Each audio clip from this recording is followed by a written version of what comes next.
නමස්කාරය කියන්නේ.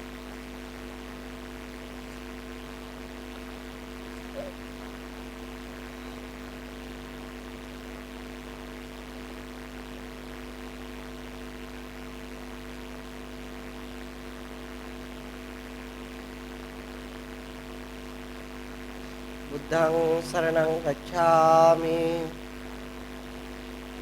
ධම්මං සරණං ගච්ඡාමි. සංඝං සරණං ගච්ඡාමි. ဒ ුතියම්පි බුද්ධං සරණං ගච්ඡාමි. ဒ ුතියම්පි ධම්මං සරණං ගච්ඡාමි. ဒ ුතියම්පි සංඝං සරණං ගච්ඡාමි. තතියම්පි බුද්ධං සරණං ගච්ඡාමි. තතියම්පි ධම්මං සරණං ගච්ඡාමි. තතියම්පි සංඝං සරණං ගච්ඡාමි. පාණාති පාතා වේරමණී සික්ඛාපදං සමාදියාමි. අදින්නා දාන වේරමණී සික්ඛාපදං සමාදියාමි. කාමේසු මිච්ඡාචාරා වේරමණී සික්ඛාපදං සමාදියාමි.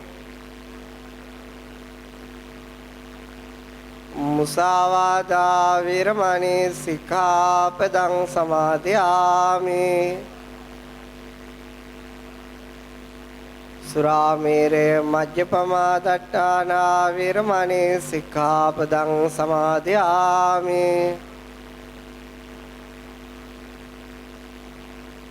හොඳයි සාදුකාරයක් වත්තා.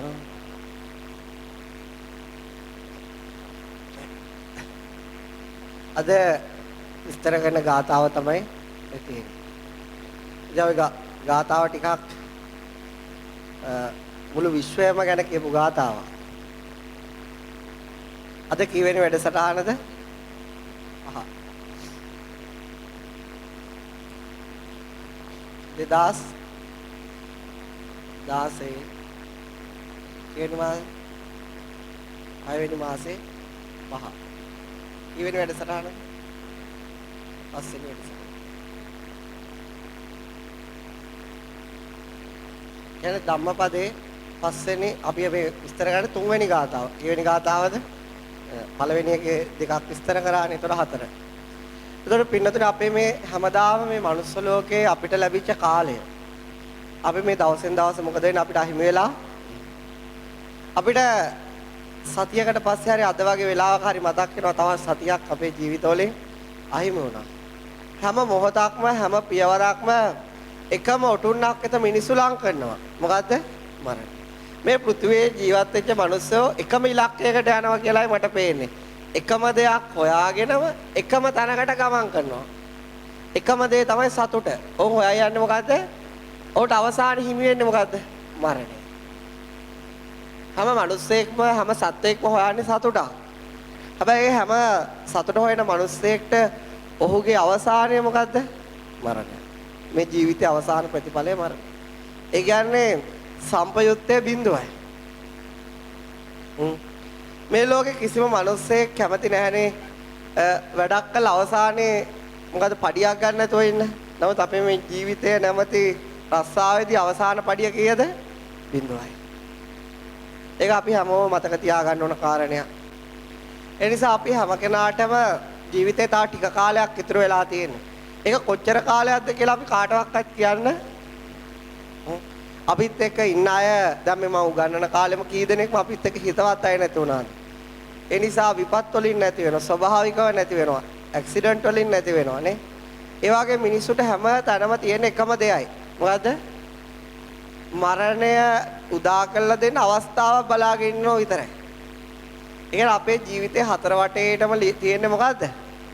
මරණය කියන ඊතලයක් තියෙන. ඒක ඇවිල්ලා වැදිච්ච ගමන් කොහේ හරි මට පේන්නේ මේ ලෝකෙ මිනිස්සු ඒ ඊතලය වලින් බේරි යන.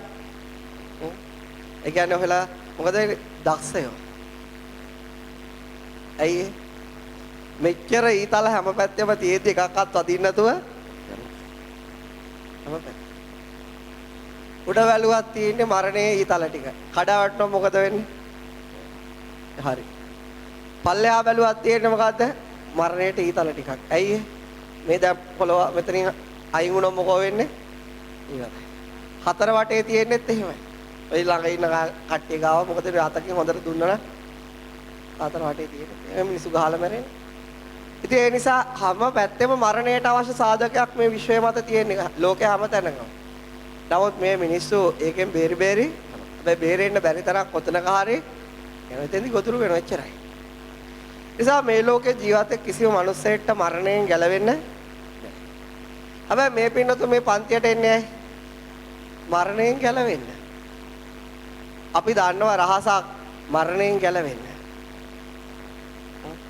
දැනුවත් හෝ නොදැනුවත් ඒ රහස තමයි මේ ඉගෙන ගන්න උත්සාහ කරන්නේ. මේ විශ්වයේ රහසක් තියෙනවා. ඒ රහස තමයි මරණයේ සදහටම ජය ගන්න විදිය. ඒ කියන්නේ අමරණීයත්වයට යනවා. කාට යනවද? ආයි මෙරි ඉපදී යන්නේ නැහැ. ඒක තේරුම් ගන්නකන් තමයි හැම කෙනෙම මේ දහම අහන්නේ. ඒක තේරුම් ගත්තට පස්සේ රහස දැනගත්තට පස්සේ ආයි මොකද වෙන්නේ? අහන්න දහම මරණය ජයගත්ත මිනිස්සෙට අහන්න දහමක් නැහැ. ඇයි ඒක තවදුරටත් මැරෙන්නේ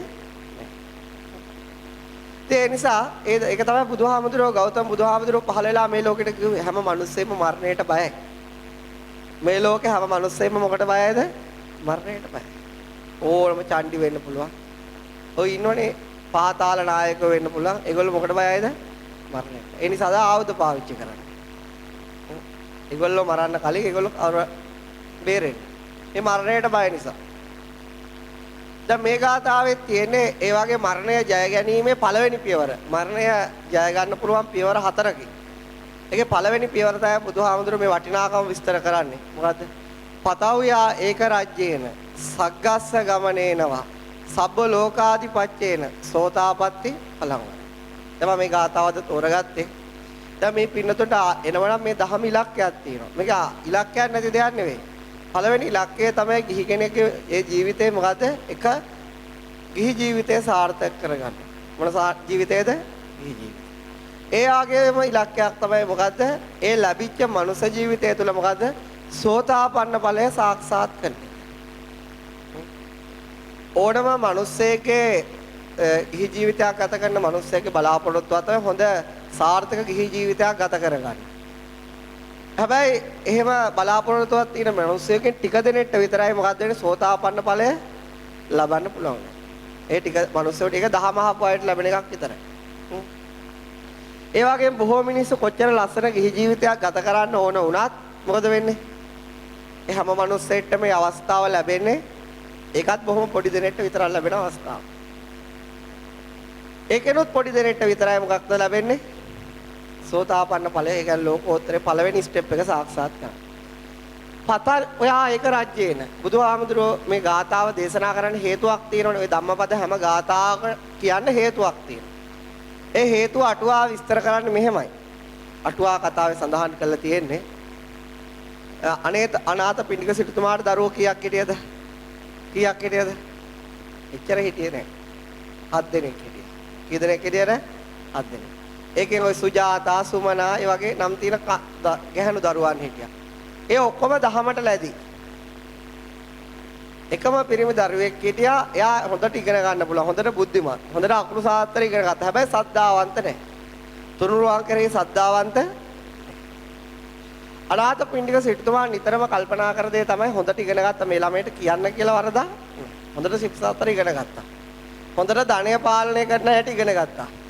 හොඳට බුද්ධිමත්ව ජීවිත වෙන හැටි ඉගෙන ගත්තා. හැබැයි මෙයාට තුනුරුවන් කරේ මොකද්ද? පැහැදීමක්, විශ්වාසයක්, ගෞරවයක් නැහැ.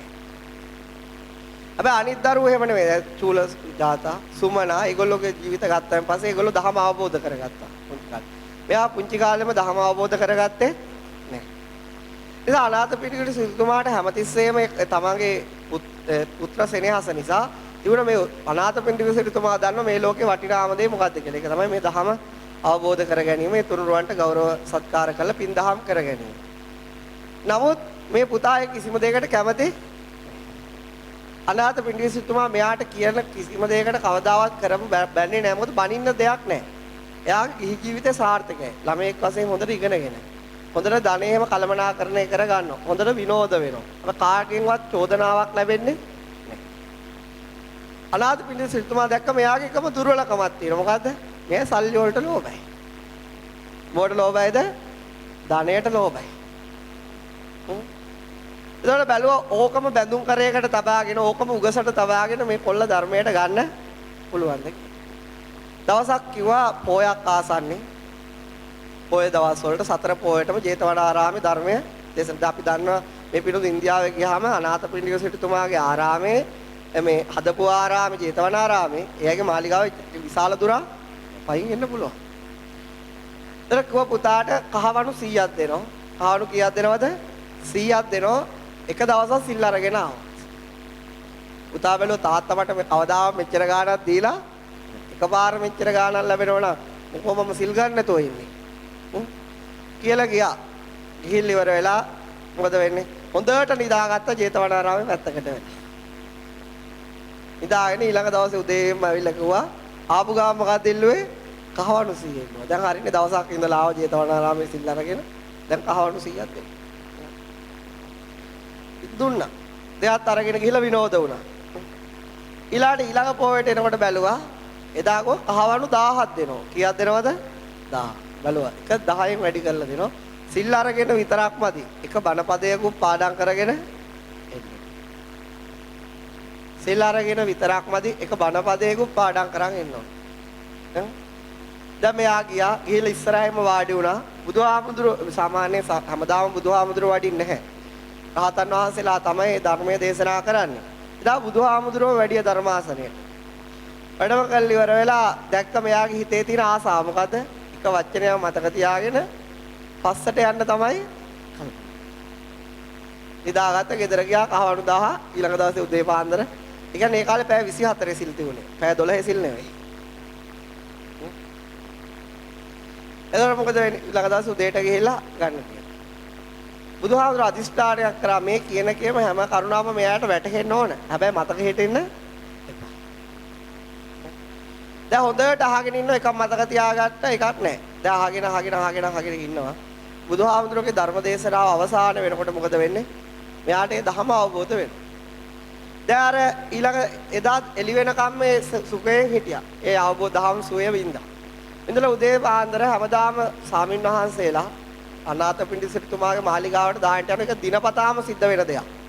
ඉතින් දින 365ම ගෙදර දානශාලාවක් තියෙනවා. හැමදාම ජේතවනාරාමේ 500ක් 250ක් යනවා. ඒකට වෙනම සේවකයෝ පත් කරලා තිබුණා. දැන් පොයේ දවස් උදේට ස්වාමීන් වහන්සේලා යනවා බුදුහාමුදුරුවොත් එදා වඩින්න තීරණය කරා ගෙදෙට්ට. ඒ මොකද අනාථපිණ්ඩික සිටුමා ආරාධනා කරලා තිබුණා ඕනම වෙලාවක දානෙට එන්න. ඒ කිසි ප්‍රශ්නයක් නැහැ. දැන් මේ පුතා මුලින්ම ගෙදර යන්නතෝ බුදුහාමුදුරුවොත් එක්කම ගෙදර ගියා. ගියාට පස්සේ වෙනද කවදාවත් සංඝයාගේ පාසෝ දන්නේ නැහැ. මොකද ඒව දූවිලි පාරවල්. නමුත් මෙයා මෙන්න කකුල් හොදනවා. දැන් අනාථපිණ්ඩික සිටුමා වෙනසක් දැක වෙනදා ඉක්මනට ඇවිල්ලා කොච්චර දානෙ බෙදුවා පිටිපස්සේ සල්ලි ඉල්ලගෙන ගිය පාර පොයට කහවණු 100යි. මේ පාර ඉල්ලීම ඊට පස්සේ වෙන දානෙ බෙදනවා. ඊට පස්සේ ඔක්කොම දානෙ බෙදලා වළඳලා බුදුහාමුදුරුවන්ගෙන් අවසානයේ අනාථපිණ්ඩික පොඩි පුටුවක් ගෙනල්ලා ළඟින් තියාගෙන ඇහුවා මීට කලින් පොයේ දිනම් මොකද්ද උනේ? මගේ අර පිටිපස්සට ඇවිල්ලා කහවණු 100 අරන් පිටිපස්සෙන් කරත්තය අරගෙන ගියා. අද ඉල්ලුවේ නෑනේ. කවණු 1000ක් දෙන්නම් කියලා ගිහිල්ලා ආවේ. ඒත් තාම ඉලන්දාරියා සල්ලි ඉල්ලුවේ. බුදුහාමුදුරුවෝ අහනවා පතව්‍යා ඒක රජ්‍යේන සග්ගස ගමනේනවා. සබ්බ ලෝකාදී පච්චේ. සෝතාපට්ටි. ඒකේ තේරුම තමයි මේ මහ පෘථුවියට රජකම් කරනවටත් වඩා ස්වර්ගයට කියන්නේ දිව්‍ය ලෝකයට යනවටත් වඩා මහා බලගත් බ්‍රහ්මයෙක් ලෝකපාලක බ්‍රහ්මයෙක් වෙනවටත් වඩා වටිනව මොකද්ද? සෝවාප. ඉතින් රජතුමනි කහවණු 1000 කුමටද? ඒ කියන්නේ මේ මුළු ලෝකපාලක බ්‍රහ්මයාටත් වඩා යම් බලයක් ලබා ගත්තම යම් හැකියාවක් ලබා ගත්තම කහවණු 1000 කුමටද? ඉතින් එහෙම තමයි බුදුහාමුදුරේ ගාථාව ඇහුවේ. අපි මේක බලන්නේ. දැන් මම මේක උත්සාහ කරන්නේ මේකේ තියෙන ගැඹුර විශාලත්වය මේක පෙන්වන්න. ඔක තමයි අටුවාවේ තියෙන කතාව. පතව්‍යා ඒක රාජ්‍යේන. ඒ කියන්නේ බුදුහාමුදුරුවෝ කියන මේ මහ පොළොවට අධිපති වෙනවටත් වඩා. මොකට අධිපති වෙනවට වඩා මහ පොළොව.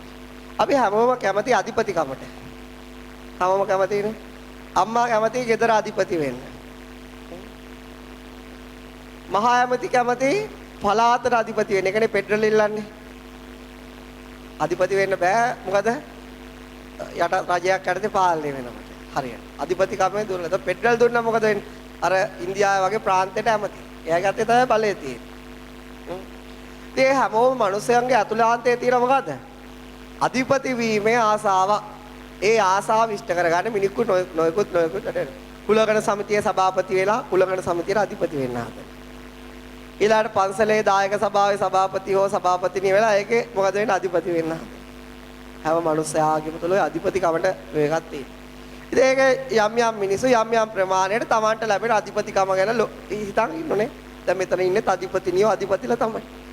ගෙවල් වලට, කුස්සිය වලට, කාර්යාලයට ඒවට දරුවන්ට අධිපති වෙනවා. ඒ වගේ තව ළමයින්ට එහෙම අධිපති භාවයක් Tamanට ලැබෙනවා. ඉතින් ඒක ගැන Tamanට සතුටක් තියෙනවා.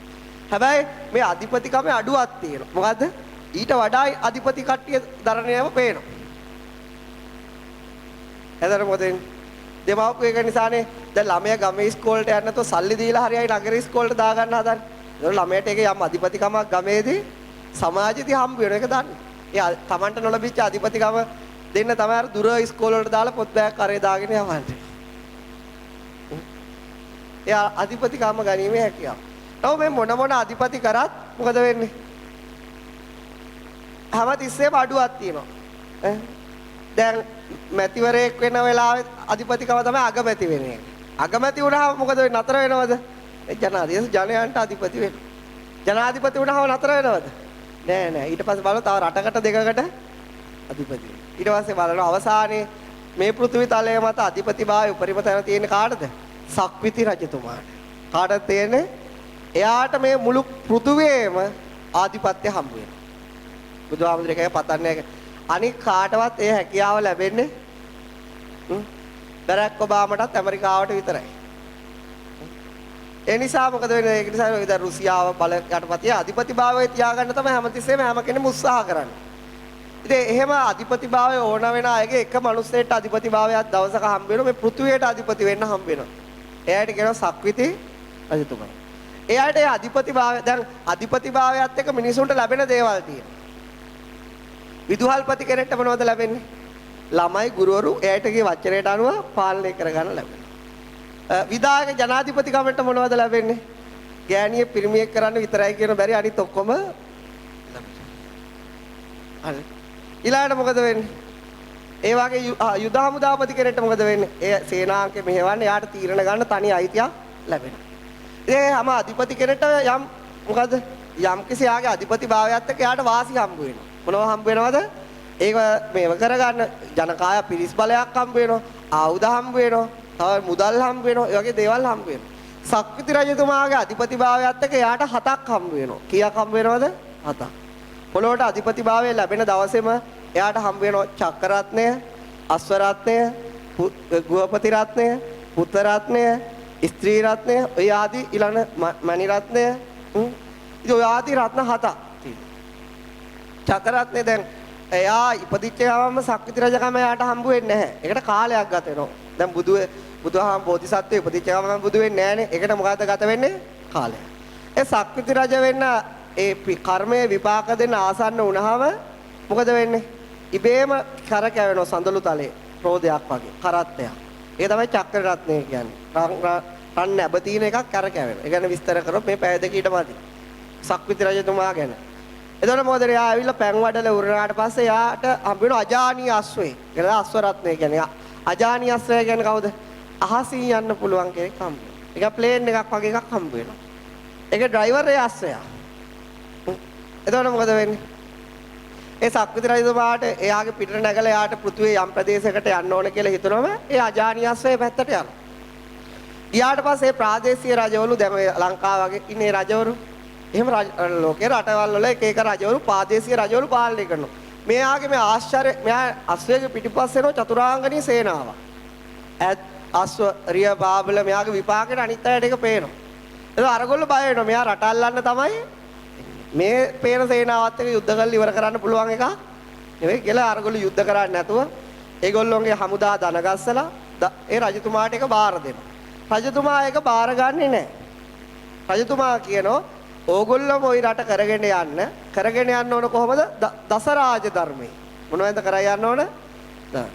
දරගෙන ඔබතුමාම අපි පාලනය කරන්න ඔබතුමා මේකේ නායකය වෙන්න කියලා ඒ රට බාර දෙනවා. බාර දුන්නාම සක්විති රජතුමා අහසේ ඉඳගෙනම අස්සය පිට ධර්මයේ ඒ රජතුමාටත් ඒ පාලනය කරන පාලකයන්ටත් අවවාද අනුශාසනා කරනවා.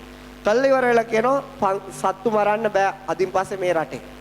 හොරකම් කරන්න බෑ.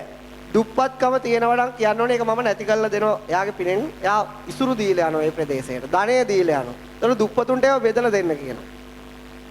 ඔහොම මුළු පෘථුවියේ උතුරු පැත්තට, නැගෙනහිර පැත්තට, දකුණු පැත්තට, බටහිර පැත්තට ගියාම හැම ප්‍රාදේශීය රජෙක්ම මොකද වෙන්නේ?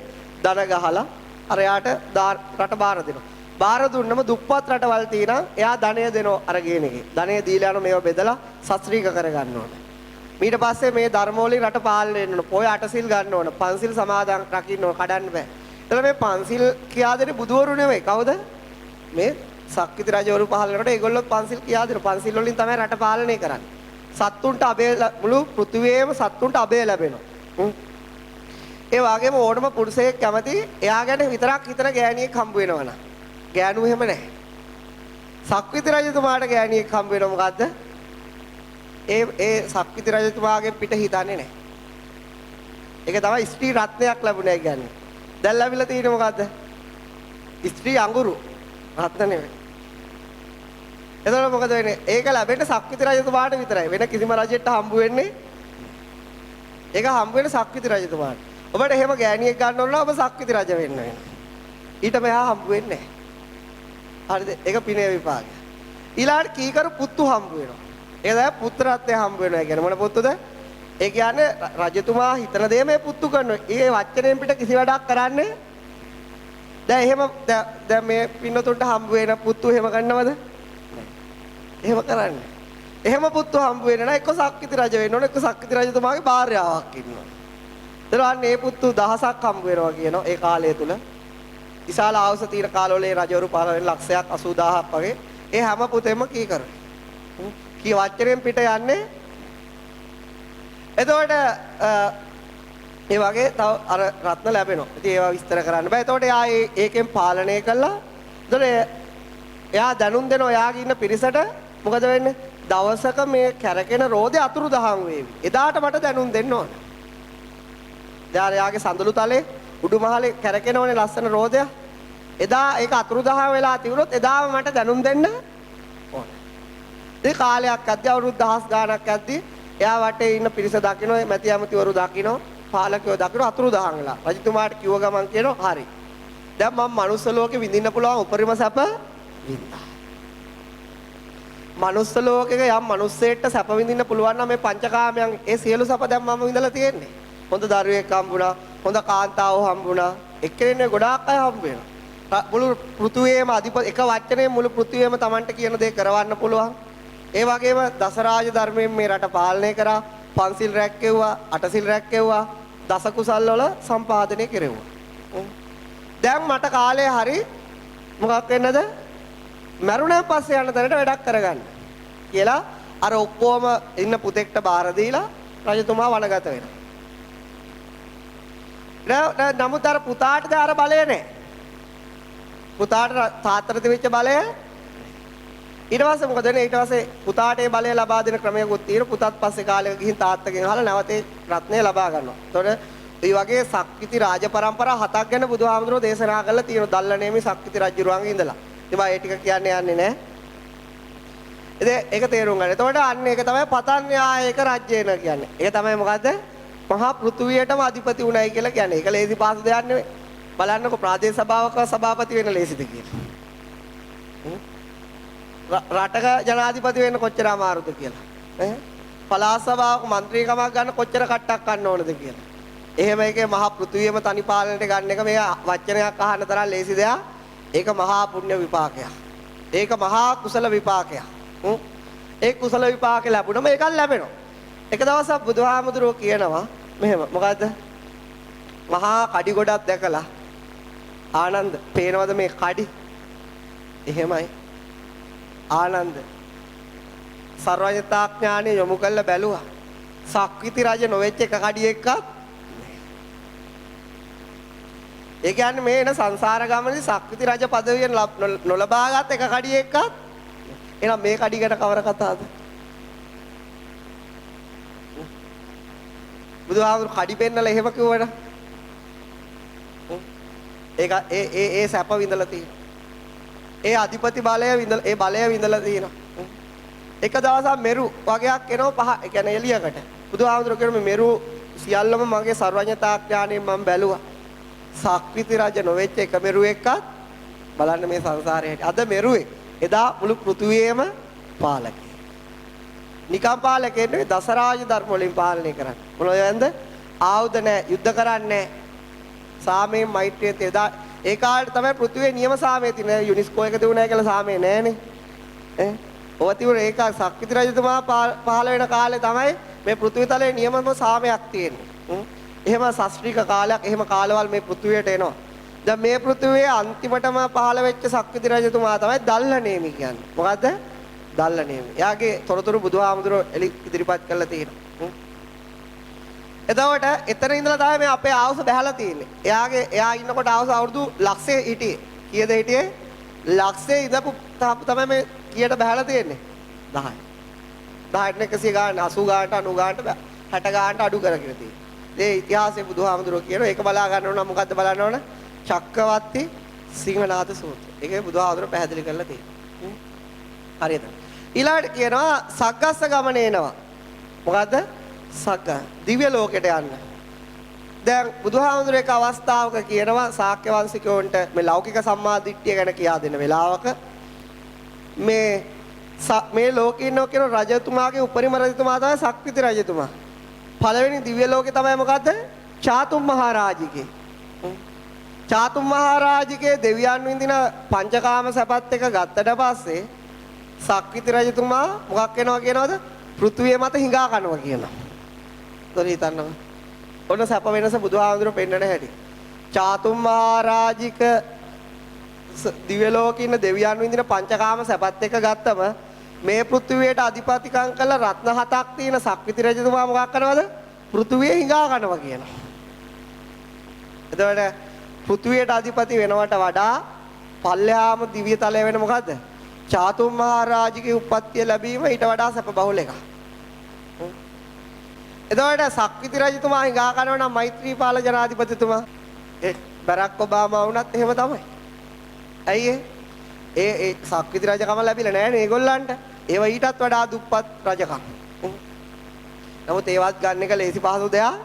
ඉතින් ඒකට බුදුහාමුදුරනේ දිව්‍ය ලෝකයට යන්න.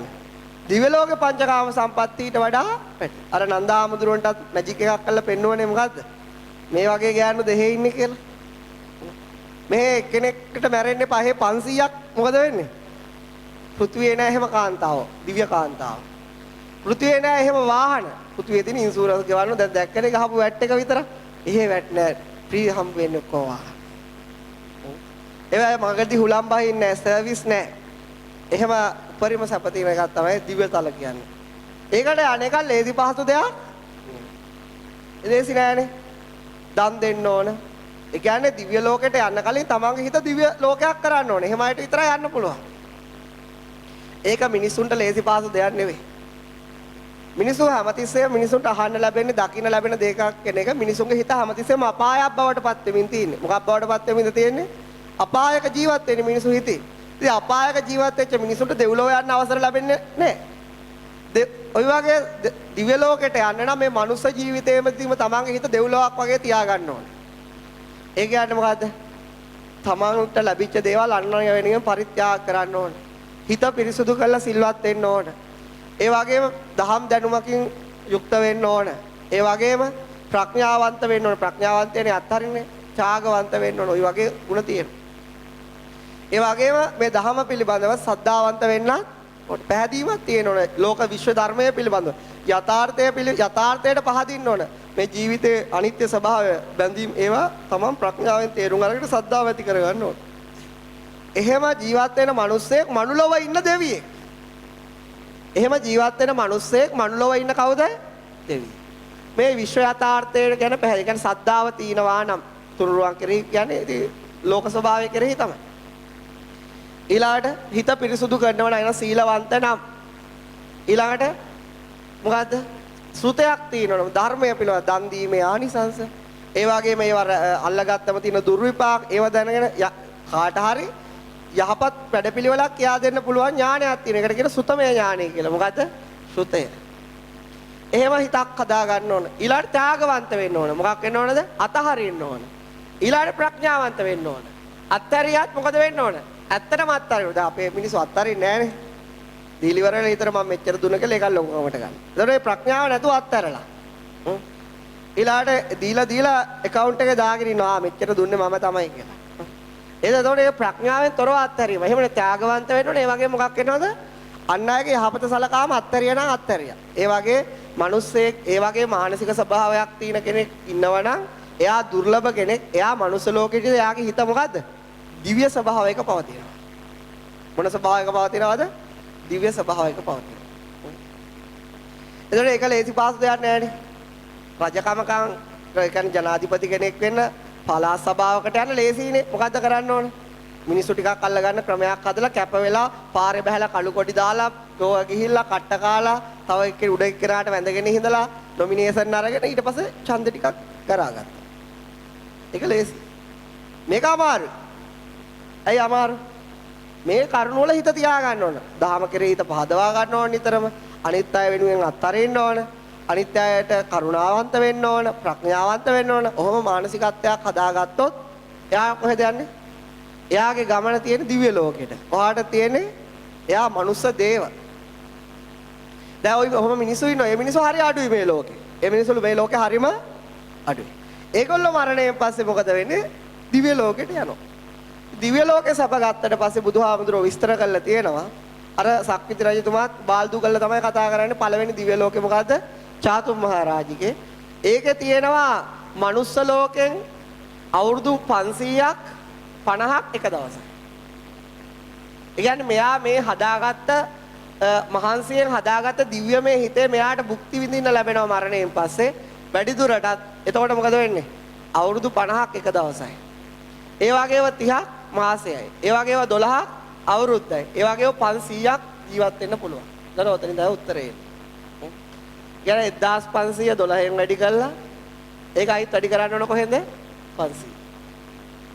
එතන එන 12 වරක් මේක බිඳු දැම්මොත් මෙහෙම බිඳු 4යි. 12 වරක් 5 60 60 බිඳුවක් දැම්ම. 6 වරක් 15 කීයද? 90යි. ඔච්චර අවුරුදු කාලයක් ජීවත් වෙන්න පුළුවන්. ඒ දිව්‍ය සැප විඳින්න පුළුවන් අවුරුදු කීයද? 90000ක් නේ. ඔව්. කීයද? 9 ලක්ෂයක්. ලක්ෂ 9ක්. එතකොට අවුරුදු ලක්ෂ 9ක් එක දිගට විඳින්න පුළුවන්. දැන් මනුස්ස ලෝකේ පුළුවන්ද ඔක්කොම දේවල් හම්බුණා කියලා අනුර බණ්ඩාරනායක මහත්තයට වගේ උපදිනකොටම ඒත් අවුරුදු 50යි 60යිනේ.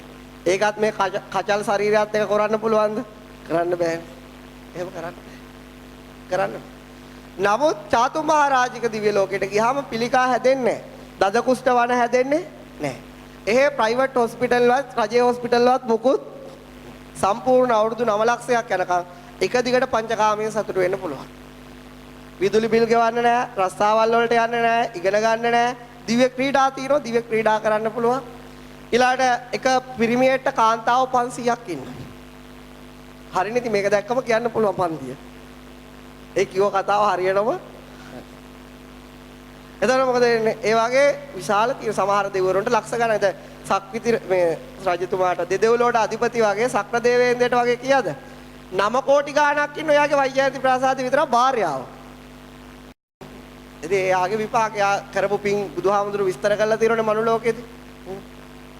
ඉතින් ඒ වගේ විශාල සම්පත් ඒක වචනේ විස්තර කරන්න බෑ. බුදුහාමුදුරු නොයෙකුත් තැන්වල දිව්‍ය ආශ්‍රිය විස්තර කරලා තියෙනවා. මුගලන් මහ රහතන් වහන්සේ විස්තර කරලා තියෙනවා. එහෙම වෙනවා. එහෙම සැප ලැබෙනවා. ඒකත් හැමෝටම ලැබෙන දෙයක්. බුදුහාමුදුරුවෝ කියන මේ ඉන්න මිනිස්සුන්ගේ මහ පොළොව වගේ ප්‍රමාණයක් මරණයට පස්සේ අපාගත වෙනවා. ඇයි අපාගත වෙන්නේ? උන් හිත අපායක් කරගත්ත නිසා. බොහොම ටික දෙනෙක් තමයි ස්වර්ගයට යන විදියට දිව්‍යමය ස්වභාවය හිත තියාගෙන ඉන්න ඔවුන්ට දෙව්ලොවට යන්න ලැබෙනවා. ඒකට කියනවා සග්ගස්ස ගමන එනවා. මොකක්ද? ඒක තමයි දිව්‍ය ලෝකයට යන ගමන් මාර්ගය. ඒකට තියා කියමුකෝ. හරි. ඊළඟට සබ්බ ලෝකාදී පච්චේන. ඒක ඊටත් එහා එකක්. දිව්‍ය ලෝකයට ගියත් හැම දෙවියෙක්ටම අධිපතිකම ලැබෙන්නේ නැහැ. එයාට අදාළ ප්‍රදේශයේ විතරයි චාතුම් මහරජිකේ ඒ ප්‍රදේශ හතරක අධිපතිව 4 දෙනෙක් ඉන්න කවුද? දතරාෂ්ට විරූඪ විරූපාක්ෂ වෛශ්‍රවණ කියලා. ඉතින් ඒගොල්ලොන්ට එහෙම ඉන්නෝ අන්තිම ගම්බාරයේ එහෙත් ඒ අධිපති බව බෙදිලා යනවා. ලංකාවේ තමයි පාර්ලිමේන්තු ක්‍රමේ තියෙන්නේ. ඉතින් ඒ වගේ ඒ දිව්‍ය අතර ඉපදුනාට පස්සේ විඥාන ධාරාවන් ඒවත් බෙදා ගන්නවා. ඒවා බෙදිලා යනවා. ඊට පස්සේ සක්‍ර දෙවියන්ටත් පාලනය කරන්න පුළුවන් දිව්‍ය ලෝක දෙකක අයි මේ මනුස්ස ලෝකයේ අතර තමයි එයාගේ බලයක් තියෙන්නේ. එතනින් ගියාට පස්සේ ඊට එහා දිව්‍ය ලෝකට උම. එතකොට සබ්බ ලෝකාධිපත්‍යේන කියලා ගන්නකොට උතන ලෝක ධාතුවට අධිපති බ්‍රහ්මේ. මොන බ්‍රහ්මේද? ලෝක ධාතුව. සමහරට මේ මම මේ අද කියා දෙන කතාව මේ පින්නතු අහලත් ඇති වෙන්න පුළුවන්. මේක මකා ගන්න. හරි ඕනේ. මෙතන තියෙනවා. මෙතන කියන්නේ බ්‍රහ්මයෙක් ගැන. බ්‍රහ්මයෙක් ඉන්නවා. ඒගොල්ලෝ විවිධාකාරයි. එක්කෙනෙක් ඉන්නවා මේ ලෝක ධාතුවට අධිපති. මොකට අධිපතිද? ලෝක ධාතුවකට අධිපති. මොකද්ද ලෝක ධාතුවක් කියලා කියන්නේ? දැන් අපි ඉන්න පෘථුවිය තියෙනවනේ. ඒ පෘථුවියට ආලෝකය එන්නේ ඉරේනෝයි ඉරෙන් එනවා ඊට පස්සේ හඳෙන් එනවා. කොහොමද එන්නේ? ඉරසඳෙන් ආලෝකමත් වෙන මේ පෘථිවි තලයේ මත මම මේ භෞතික විස්තරයක් කරන්නේ. මේක මම විස්තර කරලා තියෙනවා අභිධර්මයේදීත් ඉස්සර දිව්‍ය තල 6ක් තියෙනවා. දිව්‍ය තල කීයක් තියෙනවද? 6යි. ඊළාට තියෙනවා බ්‍රහ්ම තල 16යි. අසංය සත්‍යය කියලා 4යි. ඔබ තියෙනවා ඊළාට. ඊළාට තියෙනවා සතර අපායක්. මොකක්ද තියෙන්නේ? සතර අපාය. කොහොම තමයි මෙන්න මේකට කියන ලෝක ධාතුවක් කියලා. මොකද්ද? ලෝක ධාතුව. මෙන්න මේ ලෝක ධාතුවේම පාලක බ්‍රහ්මෙක් ඉන්නවා. මොන බ්‍රහ්මයෙක්ද ඉන්නේ? පාලක බ්‍රහ්ම. ඕනම වෙන ඒක මේ ලෝක ධාතුව පාලක බ්‍රහ්මය වෙන විදිහත් මම දන්නවා. ඕනම මේ පිටතට ඒක කරගන්න විදිහත් මාද කියලා දෙන්න. ඕනම මේ ලෝක ධාතුව පාලනය කරන බ්‍රහ්මය බවට පත් වෙන්න පුළුවන්. මොකටද මේ නිකන් ලංකාවට සිංහල ජාතිය රැක ගන්න ගිහිල්ලා මැරෙන්නේ. මෙච්චර ලොකු එකකට එකපාර පුළුවන්කම තියෙද්දි. ඉතින් ඒ නිසා සිංහල මුස්ලිම් දෙමළ ඔක්කොම එක තනියන් ගිහිල්ලා තියලා පාලනය කරන්න පුළුවන් මේ බ්‍රහ්මයට. ඊට පස්සේ තව බ්‍රහ්මයෙක් ඉන්නවා මේ වගේ ලෝක ධාතු මේ විශ්වය තුල 1000ක් තියෙනවා. කීයක් තියෙනවද? 1000. ඒකට කියනවා සහස්ත්‍රී ලෝක ධාතුව. මොන ලෝක ධාතුවද? සහස්. ඒ කියන්නේ සහස්ත්‍රී ලෝක ධාතුව. සහස්ත්‍රී ලෝක ධාතුවක් ගත්තට පස්සේ මේ වගේ ස්වභාවයන් 1000ක් තියෙනවා. ඒ කියන්නේ දිව්‍ය ලෝක 6. ඒකේ ටෝටල් එක ගත්තොත් මනුස්ස ලෝක 1000යි. ඉරවල් 1000යි. හඳවල් 1000යි. දිව්‍ය තල 6000යි. බ්‍රහ්මතල 16000යි. ඔය ආදීව සතර අපා 4000. ඔය වගේ තියෙනවා. එක බ්‍රහ්මයෙක් ඉන්න ඒ බ්‍රහ්මයාගේ නම සහස්‍ර බ්‍රහ්මයා. මොන බ්‍රහ්මයාද? සහස්‍ර. මේ බ්‍රහ්මයාට පුළුවන් මේ සහස්ත්‍රී ලෝක ධාතුම අල්ලේ තියලා නටවන්න. මොකක් කරන්න පුළුවන්ද? අල්ලේ. දැන් අපි කියමු දැන් මෙතන තියෙන ටිප් බෝල වගේ ඒවා තියෙනවනේ. මේ තියෙන්නේ. මේක මගේ අතට ගන්න. හරිද? අරගෙන. දැන් මට පුළුවන් මේක කොහොම මේ නටව? මෙන්න මේ නටවිලම සහස්‍ර බ්‍රහ්මයාට පුළුවන් මේ සහස්ත්‍රී ලෝක ධාතුව නටවන්න. එච්චර අධිපතිකම. මොන අධිපතිකමක්ද? දැන් මේ බලන්න. මගේ අල්ල උඩ මේ බෝලේ ඕනහ කරකවන්න පුළුවන්. මට ඕන මේක උඩ දාන්නත් පුළුවන්. මේ බෝලෙට අධිපති කවුද? මම. මේ බෝලෙට අධිපති කවුද? ඉතින් මේක මට ඕන ඇඟිල්ලේ කන්න මේව කරන්න පුළුවන්. ඒ වගේ තමයි බුදුහාමුදුරුවෝ කියනවා මේ සහස්‍ර බ්‍රහ්මයාට මේ වගේ ලෝක ධාතු 1000ක බලය තියෙනවා. කීයක බලය තියෙනවද? 1000ක. යාට ඒ 1000 තුල යා ඉන්න කාලය තුල ඕනම බල පරාක්‍රමයක් පවත්වන්න පුළුවන්. එයා ඒ ලෝක ධාතු 1000ම අධිපතිය. එයාගේ නම සහස්‍ර බ්‍රහ්මයා. මොන බ්‍රහ්මයාද? සහස්‍ර. ඒ මදි. මේ ලෝකාධිපත්‍යේන කියන එක ඊටත් එහාට එකක්. හරිද? බුදුහාමුදුරුවෝ කියනවා දැන් මෙයා ඉන්න මෙහෙම 1000ක් තුලනේ. ඊට පස්සේ ඉන්නවා මේක තව 1000කින් වැඩි කරන. දසදහසක් නෙමෙයි. 10 6 කීයක්ද? ලක්ෂ 10ක්. 10000යි ලක්ෂය ලක්ෂ 10යි. එතකොට මෙයා දැන් ඒක ඇතුලේ මෙයා ඉන්නේ 1000 ඇතුලේ. එතකොට මේක ඇතුලේ කීයක් තියෙනවද? මේක ඇතුලේ ඉන්න බ්‍රහ්මයෝ සහස්‍ර බ්‍රහ්මයෝ 1000. සහස්‍ර බ්‍රහ්මයෝ කීයක් ඉන්නවද? 1000. ඒ 1000ට ඒ කියන්නේ මේ ලක්ෂ 10ටම තනි පාලකයෙක් ඉන්නවා. කොහමද අධිපතිකම විශ්වය කරා යන හැරෙන්නේ? එයාගේ නම දීසහස්‍ර බ්‍රහ්මයා. මොන බ්‍රහ්මයාද? දීසහස්‍ර බ්‍රහ්මයා. මේ බුදුහාමුදුරු විස්තර කරලා තියෙනවා. එතකොට බුදුහාමුදුරුවෝ කියන දැන් මේක ඇතුලේ ඉන්න සහස්‍ර බ්‍රහ්මයෝ 1000. දැන් මේ පෘථිවිය ඇතුලේ ඉන්න රජවරු 200 ගාණක් ඉන්නෝනේ. පෘථිවිය ඇතුලේ. ඒ වගේ මේ දීසහස්ත්‍රී ලෝක ධාතුව කියලා තමයි මේ ලක්ෂ 10ට කියන්නේ. මේ දීසහස්ත්‍රී ලෝක ධාතුව ඇතුලේ මේ වගේ ලෝක ධාතු දසලක්ෂයක් තියෙනවා. ඒ ලෝක ධාතු දසලක්ෂයට මොන වගේද? ඒ තනි අතේ තියලා දැන් එක මම දැන් බෝල දෙකක් ගන්නවා මේකට. කීයක් ගන්නවද? දෙකයි. දැන් මේ දෙකටම මට ඕන දෙයක් කරන්න පුළුවන්. කීයද? දෙකම මට බලන්න පුළුවන් මෙහෙම කළා. පිඹින්න පුළුවන්. උඩ දාන්න පුළුවන්. හපන්න පුළුවන්. ඒ තරම් බලයක් මේ බෝල දෙකටම මම අධිපති දැන්. ඒ වගේ තමයි දීසහස්ත්‍ර. මෙයාට මේ ලෝක ධාතු 1000ම අල්ලේ නටවන්න පුළුවන්. එතකොට බුදුහාමුදුරුවෝ කියන ඕක තාම ඉවර නෑ ඔය අධිපතිකම. හරිද? ඊළඟ මේක තව 1000කින් දසලක්ෂය තව 1000කින් වැඩි කරනවා. දැන් කොහමද? දැන් තියෙනවා ලෝක ධාතු දසලක්ෂය. කීයක් තියෙනවද? දසලක්ෂය. ඒක 1000න් වැඩි කරනවා. يعني දසලක්ෂයව 1000. කියන්නේ මිලියන ඒවා 1000. එතකොට දීසහස්‍ර බ්‍රහ්මයෝ විතර මේක ඇතුලේ ඉන්න කොච්චරද? 1000. එතකොට සහස්‍ර බ්‍රහ්මයෝ කීයක් ඉන්නවද? කෝටි 100ක්. බිලියන එකක් ඉන්නවා. සහස්‍ර බ්‍රහ්මයෝ විතර. එතකොට මොකද වෙන්නේ? දැන් එතකොට දැන් මෙතන තියෙන කෝටි 100ක් ලෝක ධාතු තියෙනවනේ. කෝටි 100ක් ලෝක ධාතු වල තනි අධිපතියෙක් ඉන්නවා. ඒ කියන්නේ 10 කීවෙනි බලයක්ද? 10 9 වෙනි බලයක්. කෝටි 100. මේ තනි අධිපතියෙක් ඉන්නවා. එයා කවුද? තිසහස්‍ර. තිසහස්‍ර. ද ලෝකාදි පච්චේන. සබ්බ ආදී දැන් මෙයා මේ සියලු ලෝකයට මෙයා අධිපති සහස්‍ර. ඊළඟ සියලු ලෝකයටම දීසහස්‍ර. ඊළඟට කෝටි 100ක් ගත්තම තිසහස්‍ර. නවල ලෝකාධිපත්‍යය. ඊළඟට ගියාම බුදුහාමුදුරුවෝ කියන මේකත් තව 1000කින් වැඩි කරා. චතුසහස්‍ර. ඒකට කියන්නේ චතුසහස්ත්‍රී ලෝක ධාතුව කියලා.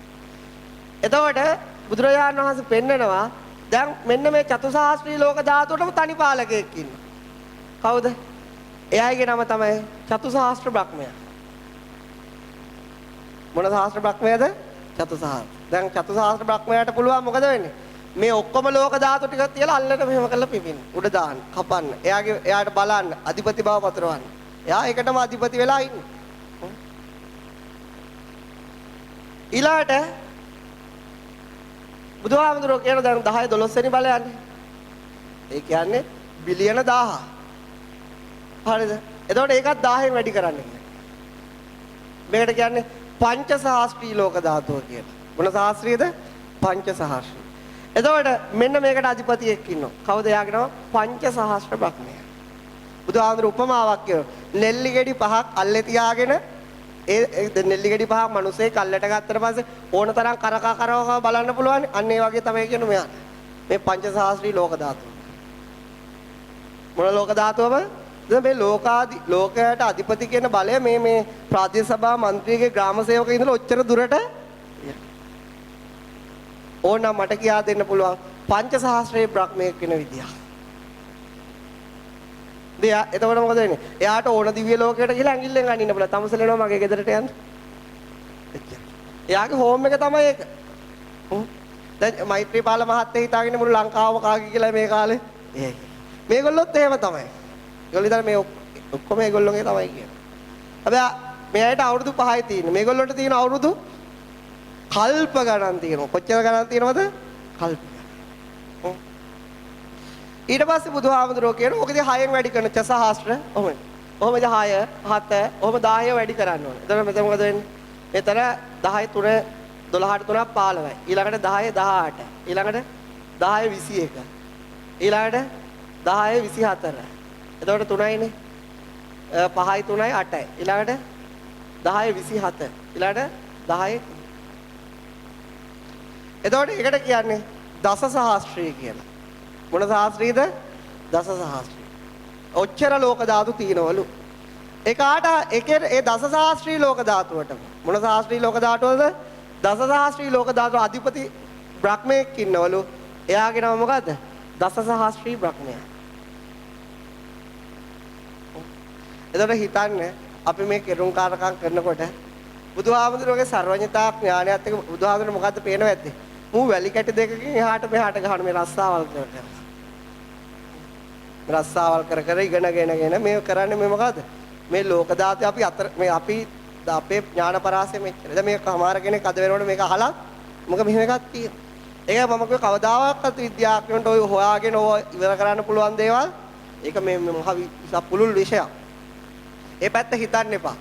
මේවා කියා දෙන්නේ නැහැ බුදුහාමුදුරුවෝ දේශනාවක තියෙන හින්දා මම මේ පැහැදිලි කරේ මේ ගාථාවේ තියෙන බරපතලකම පෙන්වන්න. ඒතර ඔහොම වෙන්න පුළුවන් දසසහස්‍රී බ්‍රහ්මයෙක් වෙන්න පුළුවන්. ඒකටත් උපමාවක් බුදුහාමුදුරුවෝ කියන මෙන්න මේ වගේ තමයි යාගේ බලය කියලා. ඊට පස්සේ ඔච්චර අධිපති කෙනෙක් වෙනවටත් වඩා බුදුහාමුදුරුවෝ කියන සෝතාපට්ටි ඵල. මොකද? ඔය මෙච්චර අධිපති කෙනෙක් වෙනවටත් වඩා වටිනවා කියනවා මොකද? ඉතින් අනාථපිණ්ඩික සිටුතුමනි ඔයගේ කාවණු 1000 මොකටද? ඔය කාවණු 1000 මොකටද දැන් මේයිට? මෙයයි දැන් මේ දසසහස්‍රී බ්‍රහ්මයටත් වඩා මොකද්ද? අධිපතියෙක්. ඊටත් වඩා බලය තියෙන කෙනෙක්. සෝතාපන්න කෙනාගේ බලපරාසය විස්තර කරන්න බෑ. රහතන් වහන්සේගේ බලපරාසය විස්තර කරන්න බෑ. එයයි මුළු මේ විශ්වයේම අයිතිකාරයෝ වෙලා. තවත් මේකේ ලෝක ධාතු තියෙනවා. තවත් එහාට විස්තර කරන්න පුළුවන්. නමුත් ඒ ඔක්කොගේම තනි අයිතියක් ලැබෙනවා සෝතාපන්න වෙනකොට.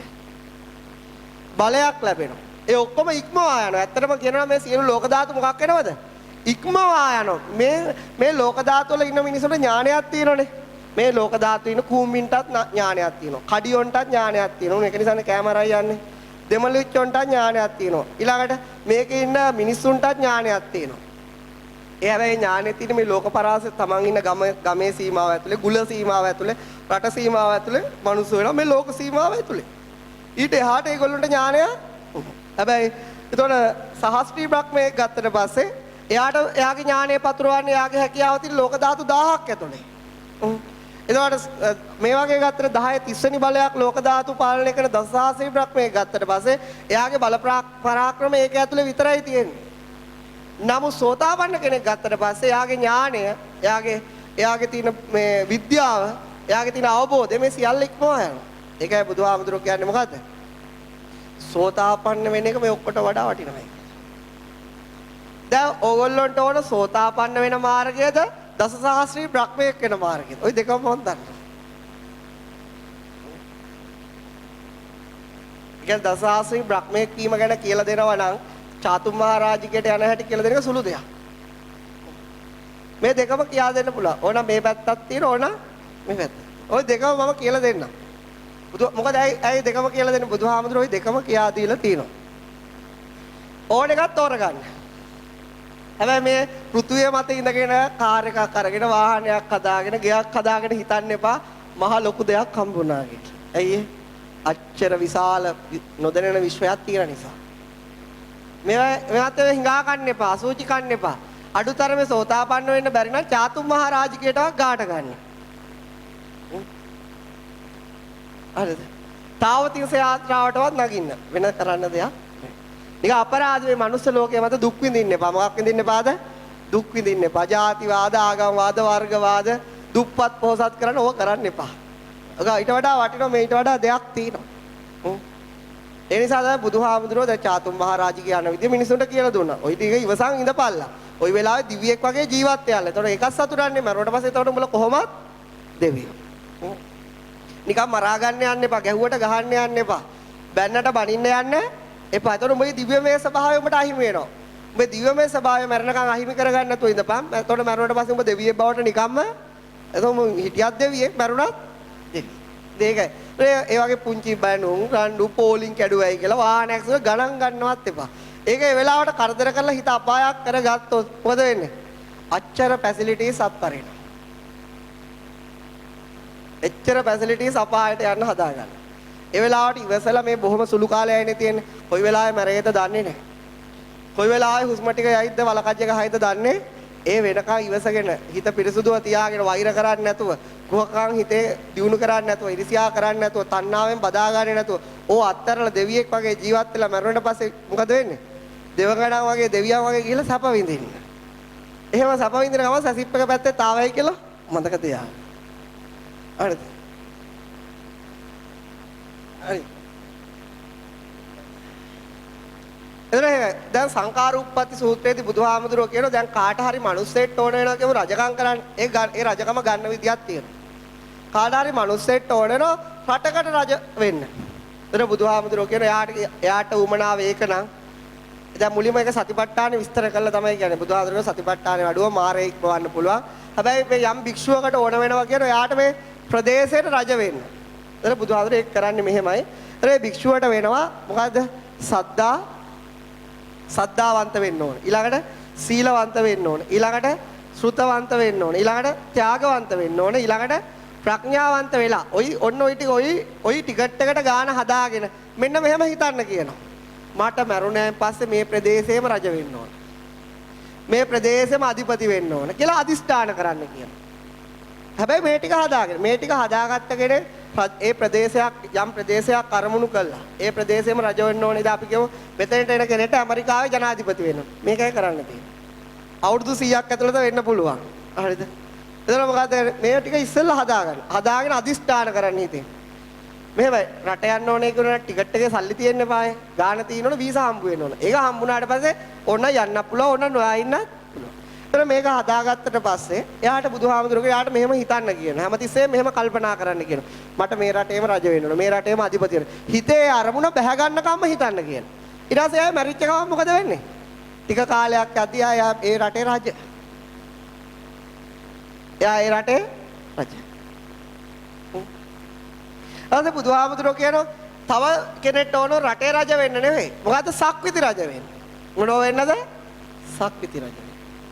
එයාටත් මේ පහ ඇති කරගෙන මේ පහ හොඳට දියුණු කරගෙන ඒක එයාට ඕන අරමුණ හිතන්න කියනවා. එතන මොකද වෙන්නේ? කාලයක් යද්දී එයා මරණයෙන් පස්සේ සක්විති රජ. අද කාට හරි ඕන වෙනවා මෙන්න මෙහෙම වෙන්න. මොකද්ද? චාතුම් මහරජික දෙවියෙක් වෙන්න. මොන දෙවියෙක් වෙන්නද? චාතුම් මහ. දැන් ওই පින්දහම් කළා පතනව නේද? සුමනා සුජාතා විසාකා බන්දුකා මල්ලිකා ඔය මෙන්න මේ සූට්ටෙන් තමයි ඒක ඇවිල්ලා තියෙන්නේ ආభాසය. හැබැයි ඒගොල්ලෝ ඒ දන් දීනට නියම ත්‍යාගවන්ත බව විතර නෑ. දානෙට නමක් කියව ගත්තේ නැත්නම් මොකද පැතිල්ල ඉවරයි. නම කියවුණොත් තමයි පතන්නේ. එතකොට මොකද වෙන්නේ? මෙන්න මේ පහ අඩාගෙන එයාට බුදුහාමුදුරුවෝ චාතුම් මහරජික දිව්‍ය ලෝකයේ විස්තර පිළිබඳව ඒ දෙවියන් විඳින සැප පිළිබඳව එතෙන්ට යන්න ඕන කියලා හිතේ අදිෂ්ඨාන කරගන්න. කල්පනා කරගන්න. චේතනා පහල කරගන්න. එතකොට මරණින් පස්සේ කොහෙද චාතුම් මහරජික දිව්‍ය ලෝක. හැබැයි පුතෝ මේ පහ නැති කෙනෙක් මොනව හිතුවත් වඩා ඌ කොච්චර චාතුම් මහරජිකයන් හිටියත් ඌ මොකද වෙන්නේ? අපායේ. මේ පහ තීන කෙනෙක්ට විතරයි ඒක කරන්න පුළුවන්. මේ පහ හදාගත්ත කෙනාට මේ ඕන දෙයක් කරන්න පුළුවන්. එතකොට බුදුහාමුදුරුවෝ කියන මේ පහ හොඳට දියුණු කරපු කෙනෙක්ට ඕන වෙනවා තවතිසා දෙවියන් අතර උපදින්න. එතකොට මොකද කරන්නේ? ඒ යන්න ඕන තැන අදිෂ්ඨාන කරන්නේ. යන්න ඕන තැන කල්පනා කරන්නේ. එතකොට එයා මරණයෙන් පස්සේ තවතිසා දෙවියන් අතර. එතකොට එයාට ඕන වෙනවා එයා අහලා තියෙන මේ තවතිසා දෙවියන්ට වඩා සැප විඳින නිම්මාන රතී දෙවියෝ. මට යන්න ඕන නිම්මාන රතී දිව්‍ය ලෝකෙට. ඒකේ ආයුසත් වැඩි, ඒකේ බලයත් වැඩි, ඒකේ වර්ණයත් වැඩි, ඒ දෙවියන්ගේ හැකියාවත් වැඩි. එතකොට කි බුදුහාමුදුරුවෝ විපාද ලියන එහෙම කරන්නේ. නිම්මාන රත්ය ගැන හිත පිහිටවා ගන්න. නිම්මාන රත්ය හිතෙන් අදිෂ්ඨාන කරගන්න. නිම්මාන රත්ය ගැන චේතනා පහල කරගන්න. එතකොට කොහෙද? නිම්මාන රත්යට යන්න පුළුවන් කියලා බුදුහාමුදුරුවෝ කියනවා. ඊට පස්සේ මොකද වෙන්නේ? ඊළඟට යාට ඕන වෙනවා මෙහෙම පරිනිම්මිත වසවර්තිය දෙයියෝ ඊටත් වඩා බලවත් කියලා අහනවා. ඊටත් වඩා ආවුස වැඩි කියලා අහන්න හම්බ වෙනවා. එතකොට යාට හිතෙනවා මට මේක වැඩක් නැහැ. මට ඕන කොහෙද? පරිනිම්මිත වසවර්තියට යන්න. එතකොට එහෙම මේකම කරන්න කියනවා. ඊට පස්සේ බුදුහාමුදුරුවෝ එයා කියනවා එයාට හිතෙනවා කියන බුදුහාමුදුරුවෝ මට මම අහලා තියෙන සහස්ත්‍රී බ්‍රහ්මයා ගත්තට පස්සේ මුළු ලෝක ධාතු 1000ම අතේ තියලා කරකවන්නේ කෙල්ලෝ. මට ඕනේ නැහැ. කොහාට යන්නද? නිම්මාන රතියට යන්න. මට ඕන සහස්ත්‍රී බ්‍රහ්මයෙක් වෙන්න. මොකෙක් වෙන්නද? බුදුහාමුදුරුවෝ කියන මේ පහ හොඳට දියුණු කළා හිතෙන් අදිෂ්ඨාන කරන්නල මොකද්ද? ලෝක ධාතු 1000ක පාලක බ්‍රහ්මයා වෙන්න ඕන කියලා. හිතන්නලු කල්පනා. එතකොට මොකද වෙන්නේ? මරණයෙන් පස්සේ ලෝක ධාතු 1000කට අධිපති බ්‍රහ්මයා. හරි. දැන් බලන්න. ඔය වගේ එතකොට ඔය වගේ ඔහොම කරගෙන කොච්චර එහාට යන්න පුළුවන්ද? දස සහස්ත්‍රි වලටත් එහාට යන්න පුළුවන්. එතනින් අතර ඕනනම් අර වගේ 10 30 වෙනි බල ලෝක ධාතු වලට මොකද වෙන්නේ? රජෙක් වෙන්න පුළුවන්. ඒ කියන්නේ ලෝකාධිපතියෙක් වෙන්න පුළුවන්. දැන් හරිනේ. මොකද්ද තීන රහස? සද්ධා, සීල, ශ්‍රුතය, ත්‍යාග, ප්‍රඥා. මොකද්ද මේ බුද්ධ දේශනාව? සංකාර උප්පත්තිය. මොකද්ද? සංකාර මජ්ක්‍ධිම නිකායේ තියෙන්නේ. නැත්නම් හිතයි මම මේව හදලා කියනවා කියලා. මේ සංස්කාර තමන් සකස් කරගන්න දේවල් වල ඵල ලබා ගන්න විදි තමයි බුදුහාමුදුරුවෝ සංකාර උප්පත්තිය කියලා තියෙන්නේ. මේ සද්ධා සීල සුත ත්‍යාග ප්‍රඥා හදන්නෙත් හිතේ. කොහෙද හදන්නේ? හිතේ. අදිස්ථාන කරන්නෙත් කොහෙද? අධිපති වෙන්නෙත් මොකකින්ද? අන්න රහස. සද්ධා සීල සුත ත්‍යාග ප්‍රඥා හදන්නේ හිතේ. ඊළඟ අදිස්ථාන කරන්නේ හිතේ. කවදාකාරී අධිපති උණයි කියලා දැනගන්නෙත් මොකකින්ද? ඕක තමයි රහස. කවදාකාරී අධිපති උණයි කියලා දැනගන්නෙත් මොකකින්ද? දැන් මේ පින්නතෝ හිතුවනේ නුගේගොඩ ජීවත් වෙන්න ඕනේ කියලා කලින්ම හිතලා ඇති මේ වගේ පරිසරයක. දැන් ඉපදිලා. දැන් ඔය ඉපදුණයි කියලා දැනගන්නෙත් මොකද? දරුවෝ දෙන්නෙක් ඕනේ කියලා හිතන්නේ. දැන් දරුවෝ දෙන්න ලැබිලා. දැන් ඕක දැනගන්නේ මොකේද? ඉතින්. ඒ දෙන්නගේ අධිපති කවුද? මම. දැන් ඕක දැනගන්නේ කොහෙද? ඉතින්. ඔය වගේ තමයි.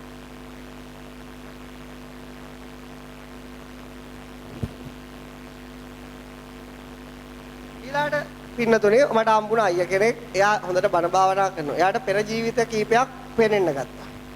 එයාට පෙර ජීවිතයක එක අවස්ථාවක එයා මේ කරත් මේ දර කපන කෙනෙක්. ඉතින් මෙයා වයසට යද්දි ලෙඩ වෙලා ඉන්නවා. ලෙඩ වෙලා ඉන්නකොට මොකද වෙන්නේ? මෙයාට හිතෙනවා මේ අනේ පුතු දෙන්නෙක් ඉඳලා තියෙන මේ දෙන්න බලන්න ඇවිල්ලා නැහැ. මෙයාට හිතුණලු අනේ මාව බලා ගන්න දූල දෙන්නෙක්වත් හිටියන. ඒ වයසට ගියපු වෙලාවේ දූල දෙන්නෙක්වත් හිටියනම් කියලා එදා හිතුණා. ඊට පස්සේ හිතලා ටික දවසකින් හුස්ම ගියාලු. දැන් අද යාගේ ළඟ දූල දෙන්නෙක් ඉන්නවා. එයා මට කතාව ඉතින් මම මේක දැනගත්තා ඉන්න හොඳයි. දැන් යා කියන බලන්න දැන් මම මගේ පෙර ජීවිතේ එහෙම හිතුව එකක් දැක්කා. එහෙම ලෙඩ වෙලා හිටින එකක් දැක්කා. දැන් අද මට ඉන්නේ දූල දෙන්නේ. පාරේ. එතන මොකද වෙන්නේ? මේ ඔක්කොම මේ පුදුම සයන්ස් එකක් තියෙන. ඉතින් මේක අපි අභිධර්මයේ ඉවර වෙනකම් විස්තර කරා. එතකොට මේ සයන්ස් එක කියා දෙන්න බෑ. මම මේක රහසක් කියලා දෙන්න. හිත කියන්නේ මායාකාරයි. හිත කියන්නේ කවුද? මායා. බුදුහාමුදුරුවෝ මේ අපේ හිත උපමා කරන්නේ මායාකාරයට.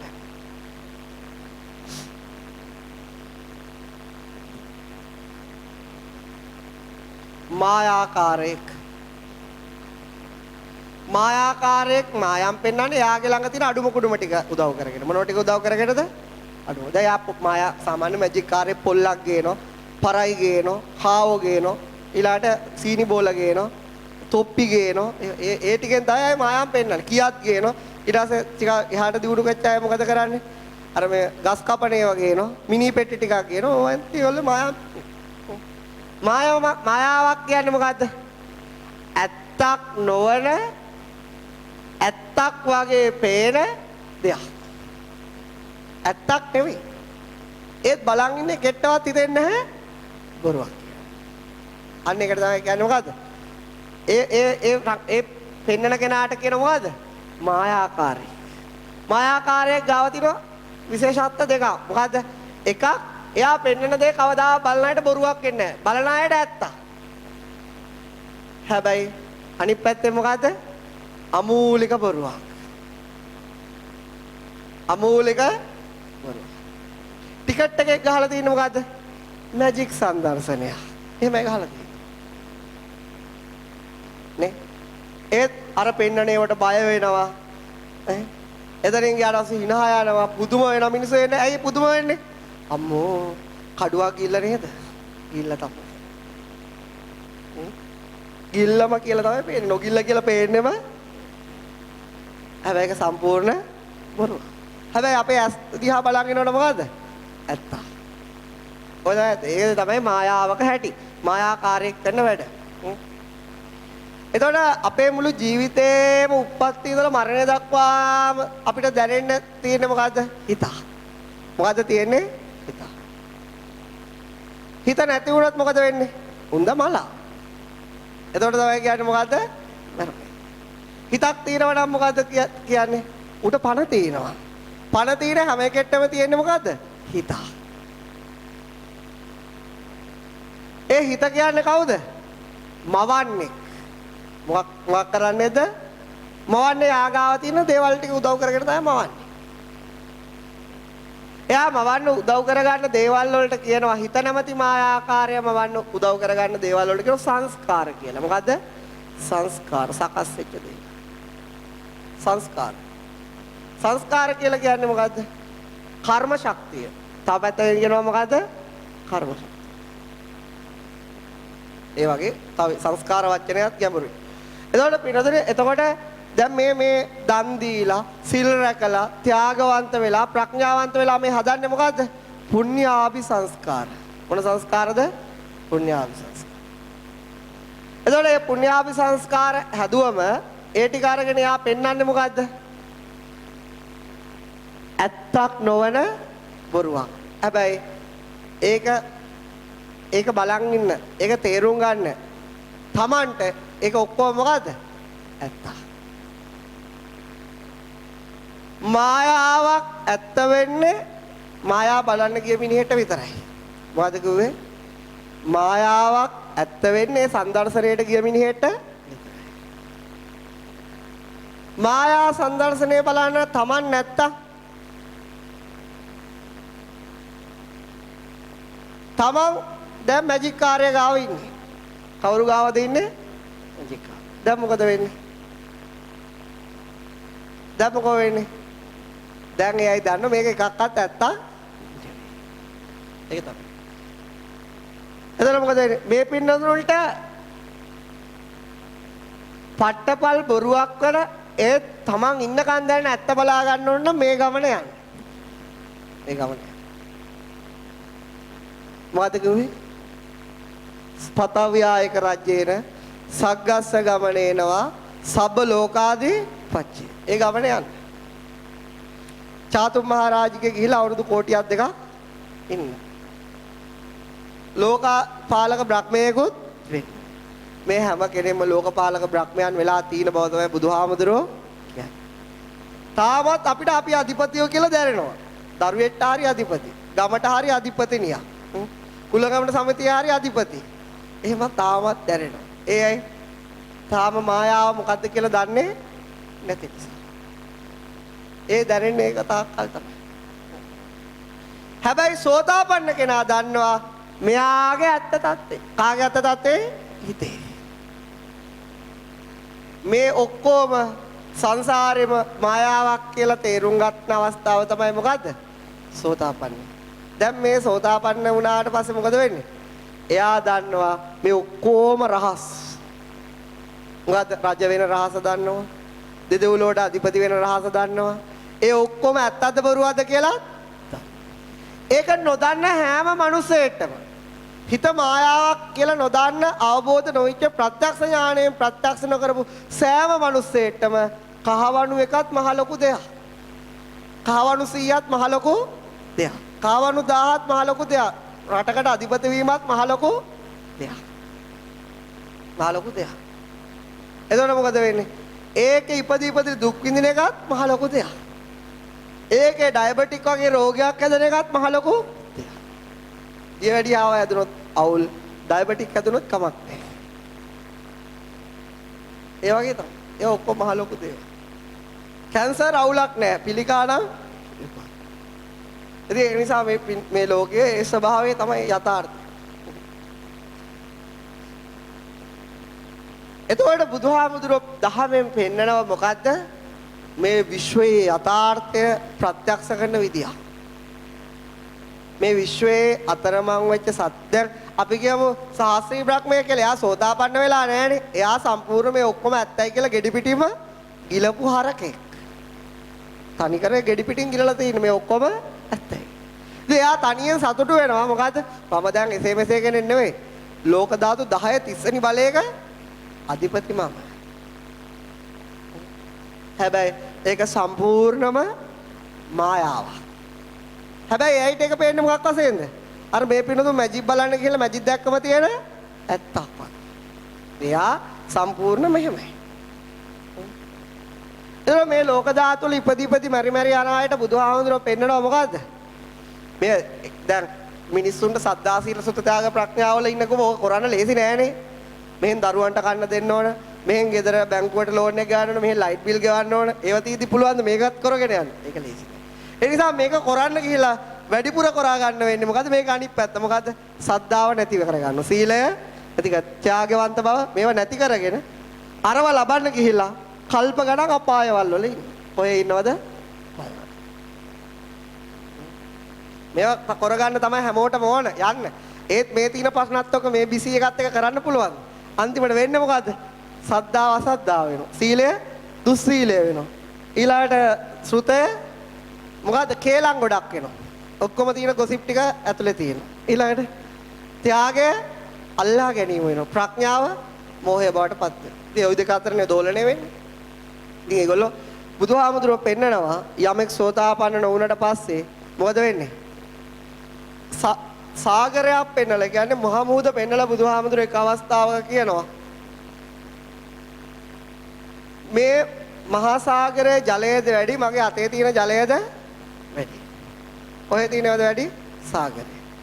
යමෙක් සෝතාපට්ටිය සාක්ෂාත් කරගත්තේ නැත්තම් ඒ කියන්නේ ඔහුට දුක් විඳින්න වෙනවා කොච්චර ප්‍රමාණයක්ද? සාගරයේ ජලය වගේ. සමුද්ද සූත්‍රය. ලිඛිත සාක්ෂි තියෙනවා. එක වෙලාවක ගිජිකුළු පව්ව ආසන්නේ බුදුහාමුදුරුවෝ ඉන්නේ. පුංචි ගල් කැට හතක් අරගෙන බුදුහාමුදුරුවෝ පෙන්නනවා මොකද්ද? යමෙක් සෝතාපට්ටි ඵලය සාක්ෂාත් කළේ නැත්තම් මහණෙනි මේ ගල් කැට ප්‍රමාණයට කොච්චර අර ගිජිකුළු පව්ව මේව කරන්න පුළුවන්ද? හිතා ගන්න බෑ. ගල් කැට පුංචි ගල් කැට වලට හැරෙවොත් ගොඩාක් තියෙනවා. ওই මහා කන්ද වගේ ඇටකටු ගොඩ ගහන්න වෙනවා. හැබැයි යමෙක් සාක්ෂාත් කරොත් එයාට දුක් තියෙන මේ ගල් කැට හතක් ප්‍රමාණයක් පමණයි. සමුද්ද සූත්‍රයේදීත් ඒකම කියනවා. යමෙක් සෝතාපට්ටිය සාක්ෂාත් කරොත් එයාට දුක තියෙන්නේ මොකද්ද? මේ අතේ තියෙන දිය බිඳු ප්‍රමාණයට විතරයි. ඒකට ඒක වටිනාකම මේ බුදුහාමුදුරුවෝ කියන්නේ. ඒ කියන්නේ මේ විඥානයේ මායාකාරී බව ප්‍රත්‍යක්ෂ ඥාණයෙන් ප්‍රත්‍යක්ෂ කර ගැනීම. තමන් ඉන්නවද නැද්ද කියලා ප්‍රත්‍යක්ෂ කර ගැනීම. ඒකට කියන්නේ සක්කාය දිට්ඨිය ප්‍රහාණය කර ගන්නවයි කියලා. අන්නේ ප්‍රත්‍යක්ෂ ඥාණය පුළුවන් මොකද්ද වෙන්නේ? සාගරයක් වගේ දුක් හිඳින්න. මහා මේරු වේබාර පර්වත වගේ මරණ වලින් ගලව ගන්න. ඒ කියන්නේ ඒ ඥාණයට පුළුවන් ඔහු සුළු කාලයකින් අජරාමර කරන්න. මොකක් කරන්නද? මරණයෙන් ගලවන්න. ඒතොරේ අන්න ඒකත් එක්ක මේ එකක්වත් වටින්නේ නැහනේ. ඒ කියන්නේ බොරුව අච්චර අඬන්න වෙනවා නම් ඊළාට අච්චර අටකටු කොට ගහන්න වෙනවා නම් අර කඳු වලටත් වඩා වැඩි. එතකොට මොකද වෙන්නේ? ඒත් ඒක ඉවරයක් නෑනේ. හැබැයි සෝතාපන්න වුණ බුදුහාමුදුරුවෝ තව එයාට මෙච්චරයි ඉතුරු වෙලා තියෙන්නේ. එක වෙලාවක බුදුහාමුදුරුවෝ කියනවා මෙන්න මෙහෙම කතාවක්. කොහොම කතාවක්ද? දවසකට මිනිස්සෙක්ට උල්පාර 300ක් ගහනවා. උදේ 100යි, දවල් 100යි, රාත්‍රී 100යි. එයාට කියනවා 300 ගානේ ඇනලා ඉවර වෙලා අවුරුදු 100ක් ඇන්නට පස්සේ සෝතාපන්න වෙනවයි කියලා. බුදුහාමුදුරුවෝ කියන දෙපාරක් හිතන්න නැතුව කැමති වෙන්න. ඒක ලයික් එකක් දාන්න. ඒ දෙපාරක් හිතන්න එපා. ඇයි? මේ ගෙවා යන්න වුණොත් කොච්චර උල්පාර කන්න වෙනවද කියලා කියන්නේ? කොච්චර කන්න වෙනවද කියලා කියන්නේ. ඒ නිසා දවසට 300 ගානේ අවුරුදු 100ක් කාලා සෝතාපන්න වෙනවනේ ඒත් හොඳටම ඇති. දෙපාරක් හිතන්න එපා කැමති වෙන්න. මොකද ගියොත් කොච්චර උල්පාර කන්න වේද කියලා කියන්න බැරි නිසා.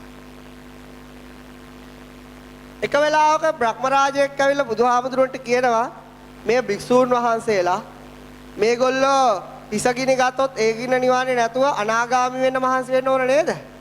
බුදුහාමුදුරුවෝ එච්චර දෙයක් කරන්න මහන්සි වෙන්න ඕන නෑ. සෝතාපන්න වෙන්න මහන්සි වෙන්න ඕන මොකක් ගිනි ගත්තොත්? තමන්ගේ හිස ගිනි ගත්තොත්, තමන්ගේ හිස ගින්දර ගත්තොත් ඒක නිවා ගන්න වෙනවනේ. ඒ නිවා ගන්න කාලයක් යනවා. බුදුහාමුදුරුවෝ ඒ කාලයක් ගින්න නිවන්න දෙන එක අපරාධයි. ඇයි ඒ ටයිම් එකත් යූස් කරන්නලු මේ විශ්වයේ යථාර්ථය තේරුම් ගන්න. මොකද යථාර්ථය තේරුම් ගන්න බැරි වුණොත් තව කොච්චර හිස ගිනි ගන්න වෙයිද කියලා දන්නේ. දැන් බලන්න මේ පිටුතු කොච්චර හිස ගිනි ගන්නවද? දරුවෙල් ලෙඩ වුණොත් ගිනි ගන්නවා. Taman ලෙඩ වුණොත් ගිනි ගන්නවා නේ. ඔය හැම වෙලාවටම අපි එකට දෙනවා මිසයි විශ්ව යථාර්ථය තේරුම් ගන්න දෙන්නේ. දැන් අපි කියනවා අපිට දුක් ගොඩ අත්තරලා දාන්නෝ සාමාන්‍ය මිනිස්සෙගේ. සාමාන්‍ය මිනිස්සෙක් මේ ලෞකික දේවල් එක්ක බැඳීම් හදාගත්තට පස්සේ එක ජීවිතයක විතරක් කොච්චර මානසික දුක් විඳිනවද? මේ ලංකාවේ ඉන්න විතරක් මිනිස්සු නෙවෙයි ලෝකේ ඉන්න මිනිස්සු කොච්චර මේ ශරීරයක් ලබා ගන්න තිබිච්ච ආසාවට ඒක කර්මානුරූපව ලබාගෙන දැන් හිත පෙන්නන උඹට දැන් මේක තියෙයි කියලා. දැන් මේකේ කොච්චර ලෙඩ හට ගන්නවද? කොච්චර හට ගන්නවද? පිළිකා, දද, කුෂ්ඨ, වන, බගන්දලා එක වෙලාවට කෑවොත් වැඩි මහත් වෙනවා. නොකෑවොත් කෙට. ඇවිදින්න පළ නැතිව මාර වැඩ. ඊට පස්සේ මාර්ගයේ මත් දෙන්න ඕන බැලන්ස් එකේ තියාගන්න. බැලන්ස් එකේ තියාගන්න තියෙන උපකරණයකුත් 65000 70000 1,30,000 2,30,000 කොච්චර දුකක්ද අරක දාඩිය දාගෙන පදින්න උනාට පස්සේ වැඩ කළා ඉතින් මා බලන්න මේ මිනිස්සෙක් මේ ශරීරයක් උරුම කර ගැනීම නිසා කොච්චර දුක් වෙනවද? මේකට කවන්න ඕන, මේකට පොවන්න ඕන, මේක ආරක්ෂා කරන්න ඕන. ඒක නිසා කොච්චර දුක් තියෙනවද? ඒ කායික දුක් ගත්තොත් දවස ගානේ තියෙන. ඒක කමක් නැහැ කියමු දැන් මැරෙනකන් ඒක විඳින්න වෙනවා.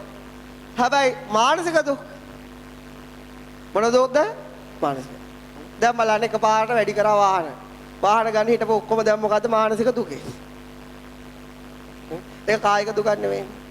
එකපාරට වැඩි කරා කම්බි සිමෙන්ති. දැන් කම්බි සිමෙන්ති ගන්න ඔක්කොම ඉන්න අය මොන දුකේද?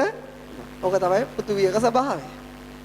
ඊට අමතරව දරුවෝ ලෙඩ වෙනවා. දරුවෝ මැරෙන්න ඉන්න. මේ වෙලාව ස්පිරිතාල වල තමන්ගේ ඉස්සරහා දරුවෝ මිය දෙන්න වකුගඩු නැති වෙලා. එතනින් ගියාට පස්සේ පිළිකා හැදිලා දද කුෂ්ඨ වන හැදිලා කොච්චර අම්මලා බලන් ඉන්නවද දරුවෝ? දැන් මැරේ දැන් ජීවත් කරගන්න කොච්චර මානසිකව විඳවනවද? දරුවෙක් ලබා ගත්තට පස්සේ අම්ම කෙනෙක් තාත්තා කෙනෙක් කොච්චර විඳවනවද? ඒ දිහා බල ඒ නිසා එක ජීවිතයක විඳින දුක් කොට ගත්තොත් මෙතකයි කියලා හිතන්න පුළුවන්කම සීමා කරන්න බෑ. එක හැම මිනිස්සෙක්ම විඳින දුක් කොට අනිත් මිනිස්සෙක් දැක්කොත් කවදාවත් ආ මිනිස්සෙට චෝදනා කරන්න බෑ. පොරෙක් වුණත් කොච්චර කට්ටක් කනවද ජීවත් වෙන්න. අපි ඌගේ හොඳම යාළුවෝ වුණා නම් අපි දන්න ඌ ජීවත් වෙන්න දරනේ. ඒ වගේ මේ මානසික දුක් මේ ලෝකේ ඉන්න මිනිස්සු අනන්ත අප්‍රමාණ තියෙනවා. ඒවා ඉවරයකුත් නෑ. වයසට යන්න වැඩි වෙනවා. ඒකනේ අමුතු ලෙඩේ කියන්නේ. මොකද්ද? වයසට යන්න වැඩි වෙනවා. ඊට පුතා කතා කරේ නැත්තම් හිත රිදෙනවා. දුව කතා කරේ නැත්තම් හිත රිදෙනවා. කියන දේ අහුවේ නැත්තම් හිත රිදෙනවා. ඊළාට බලන්න ආවේ නැත්තම් හිත රිදෙනවා. ඒක ඉවරයකුත් නෑනේ. වයසට යන්න වැඩි වෙනවා. හැබැයි යමෙක් සෝතාපට්ටිය සාක්ෂාත් කරනවා. මොකක් සාක්ෂාත් කරොත් හිත මොකද වෙන්නේ? හිත හදාගන්න පුළුවන් පරිසරය නිර්මාණය වෙනවා. ඊට මෙහා කාටවත් නිර්මාණය වෙන්නේ නැහැ. ඒ කියන්නේ සතිපට්ඨාන ධර්මය පුරුදු කරගන්න පුළුවන් ශක්තියක් ඇතුළෙම නිර්මාණය කරනවා. ඒ වගේම විශ්ව යථාර්ථය දකින්න. මොන යථාර්ථය දකින්නවද? මේ සියල්ලම විඥානයේ මායාව. කර්මය තීනකම්, කර්මය හදනකම් මොකද වෙන්නේ? විඥානයේ මේ මායාව දිගින් දිගටම කර්මය ෂේ කරොත් මොනවා ෂේ කරොත්ද? කර්මය ෂේ කරොත් මේක ඉවරයි. මේක ඉවරයි. මේවා සද්ධාවත් සීල සුතදාග ප්‍රඥා තීනකම් හදනවා නම් දුස්සීලකම ඊළඟට අසද්ධාවන්තකම දුස්සීලකම තියෙනවා හදනවා නම් සද්ධාවෙනුයි ඊළඟට අසද්ධාවෙනුයි දෙකෙන්ම අයින් වුණාම ඉවරයි. සීලේනු දුස්සීලකමෙනු දෙකෙන්ම අයින් වුණාම ඉවරයි. ඒක තමයි සෝතාපට්ටිය කියලා කියන්නේ. තව ගාථාවල ඒකේ තියෙන දර්ශනය තියෙනවා. අපි ඒවා ඉස්සරහට බලමු. දැන් සේලෝ යතෝ එක ගණෝ වගේ ගාථා ගත්තම ඒ හිතක ස්වභාවය බුදුහාමුදුරුවෝ විස්තර කරනවා. ඉතින් ඒ නිසා වෙලාව කීයද? අර ආයෙ වෙලාව තියෙනවා. එතකොට මේ පින්නතුන්ට මේ පන්තියට ඇවිල්ලා හිතේ ඉලක්කයක් තියෙනවනේ. මොකද්ද? මෙන්න මේ සද්ධා සීල සුතතාංග ප්‍රඥා මේවට වැඩෙනවා දන් දීමට යොමු වෙනවා. ඊළාට දහම් දැනුම ලැබෙනවා. ඊළාට මේ අහන වෙලාවට පවා හිතේ සීලය දියුණු වෙනවා. ඊළාට මේවා දියුණු වෙනකොට ඔබ හිතන්න ඕන මොකද්ද? සෝතාපන්න වෙන්න ඕන. මොකක් වෙන්නද ඕන? සෝතාපන්න. කලබලයක් තියාගන්න එපා. ඒක අදිෂ්ඨානයක් තියාගන්නවා. දැන් මේ සංකාර උප්පත්ති සූත්‍රයේ අවසානයේට බුදුහාමුදුරුවෝ කියනවා යමෙක් මේව වඩලා එයා අදිෂ්ඨාන කරන්නේ නැහැ උපදින්න. එයා අදිෂ්ඨාන කරන්නේ උපත නැති කරගන්න. අන්න ඒකත් කරන්න පුළුවන්. මොකක් කරන්න පුළුවන්ද? මේක වඩලා ඒක අදිෂ්ඨාන කරොත් උපත නැති කරන්න පුළුවන්. හැබැයි මෙහෙම ඉන්නවා. දැන් අපි දන්නෝනේ අපිට දකින්න හම්බ වෙනෝනේ සද්ධාවකුත් නැහැ. සීලයකුත් නැහැ. චතුරාර්ය සත්‍ය අවබෝධ වේවා ගොම් බඩ දිගා වෙලා වතිනවා.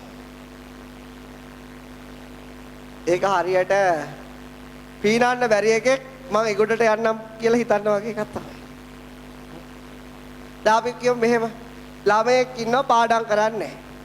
ඊළාට හැබැයි පොත්පත් ටික හොඳට කවර දාලා මේස උඩ තියලා මකුණු දලක්වත් බැඳෙන්න දෙන්නේ නැතුව හඳුන් කూరు ටිකක් ගාලා හැමදාම කියන මම ওই පොත් හොඳට දුම් ගස්සලා තියෙනවා. මම පොත් හොඳට බලා ගන්න. මම විභාගේ පාස් කරන්න ඕන හොඳේ. ඒ අදිෂ්ඨාන කරනවා. එයා ප්‍රාර්ථනා කරනවා. බාහනේ විභාගේ පාස් වෙයිද? පාස්. ඒ පාස් වෙන්නේ. තව ළමයෙක් ඉන්නවා මෙහෙම. හඳුන් කూరు ගහන්නෙත් නැහැ. දුම් අල්ලන්නෙත් නැහැ. හැබැයි හොඳට පොත්වල කුණු ගෑවෙනකන් හරි කමන්නේ. හොඳට කියවලා අභ්‍යාස කරලා මහන්සි වෙන ගමන් එයා හිතනවා මම නම් විභාගේ පාස් වෙන්න ඕනේ. එයා පාස් වෙන්න සුදුසුද නැද්ද? සුදුසුයි. අන්න ඒ වගේ අයට විතරයි ප්‍රාර්ථනාවෙන් ඕන දේ කරගන්න පුළුවන්. අදිෂ්ඨාන කියන ඉර්ධිපාදයෙන් වැඩ ගන්න පුළුවන්. අනිත් අයට බෑ. හේතු తీර මිනිස්සෙට විතරයි මොකද්ද අදිෂ්ඨානය කියන ඉර්ධිපාදයෙන් වැඩ ගන්න පුළුවන්. ඒක ඉර්ධිපාදයක්. අනිත් අයට බෑ. ඒ නිසා ඉස්සෙල්ලා හේතු හදන්න. ඊට පස්සේ ඕන අදිෂ්ඨාන කරන්න. ඊට පස්සේ මොකද වෙන්නේ? යමෙක් බුදුහාමුදුරුවෝ කියන තවත් එකක්. දැන් මීට එහා ගිය කන්නේ සතර සතිපට්ඨානේ. සතර සතිපට්ඨානේ වැඩුවොත් අදිෂ්ඨාන කළත් නොකළත් මේ ප්‍රතිඵල මේ පහේ ගියොත් අදිෂ්ඨාන කළා යන්න පුළුවන්. එතකොට පරිසරය සකස් වෙන ඔය ධහම අවබෝධ කරගන්න විදියට.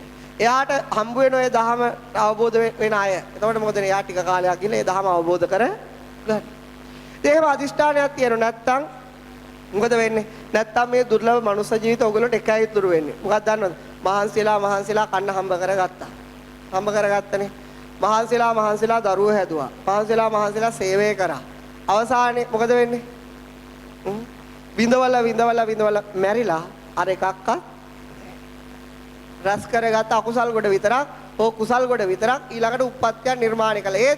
ඒ උපතේ සත්‍යයක් දන්නේ ඊට පස්සේ එතෙන්ට මේ වගේ අධිපති වෙනවා. එක්කෝ ගින්නට පිච්චෙනවා, එක්කෝ പ്രേත ලෝකේ එනවා.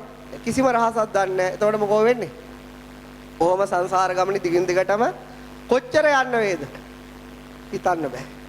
කවද ඉවර වෙයිද කියලා හිතන්න බැරි ගමනක් මේක. ඇයි ඒ? සංස්කාර සකස් කරනකම් විඥානේ මායාව පෙන්වන එක නතර කරන්නේ. ඒ කියන්නේ සංස්කාර සේකරන ඥානය Tamanට ලැබෙනකම්ම විඥාණය මේ ගමන නතර කරන්නේ. ඒක ඉතින් මෙතකයි කියලා කියන්න බෑ කියලා බුදුවරු කියන්නේ. පටන් ගන්නවත් එහෙමයි. මේ කොච්චර අපිට මායම් පෙන්නලා තියනවද අපි කොච්චර ඒවා විශ්වාස කරගෙන ඉන්නවද කියලා කියනවා නම් බුදුහාමුදුරුවෝ කියනවා අම්මා මැරිලා විතරක් අඬපු කඳුළු ගාන කොච්චර වැඩිද? සාගරයේ ජලයට වඩා වැඩි. තාත්තා මැරිලා විතරක් අඬපු කඳුළු ගානේ භවවල එකතු කරා නම් මොකද වෙන්නේ? සාගරයට වඩා වැඩි. ඉතින් ඒ රැවටීම මොකද්ද කියලා හොයාගන්න එකනේ වටින්නේ. ඊළාට මේ අර බ්‍රහ්මයා ඇවිල්ලා අධිපතිකම් කරනවා වගේ අපිටත් හැමතිස්සෙම ජීවිතේ දැනෙන මේ ඔක්කොම අධිපති මේ ඔක්කොම පේන්නේ දුක් විඳින්නේ සැප විඳින්නේ කවුද? මම. මේක තමයි මායාකාරයගේ ප්‍රබලම සාධකේ. මොකද්ද? මම නොවන මම. මම නෙවෙයි ඒත් මම තමයි. අන්නේ. මෙන්න මේ විශ්වයේ යථාර්ථය තමයි අවබෝධ වෙන්නේ. දැන් අපිට හිතෙන්නේ මේ පින්නතුන්ට හිතෙනවා දැන් දිව්‍ය ලෝකෙ උපදින කෙනෙක් ඉන්නවද නැද්ද? ඉන්නවනේ දෙයියනේ. ඉන්නවා. අපාය යන්න කෙනෙක් ඉන්නවද නැද්ද? ඉන්න කවුද? මේ හම්බ කරගන්න මමම ඉන්නවා. දැන් ඔබට ඔබ ඉන්නවා කියලා දැනනවද නැද්ද? දැනෙනවා. ඔබට ඔබ ඉන්නවා කියලා දැනනවද නැද්ද?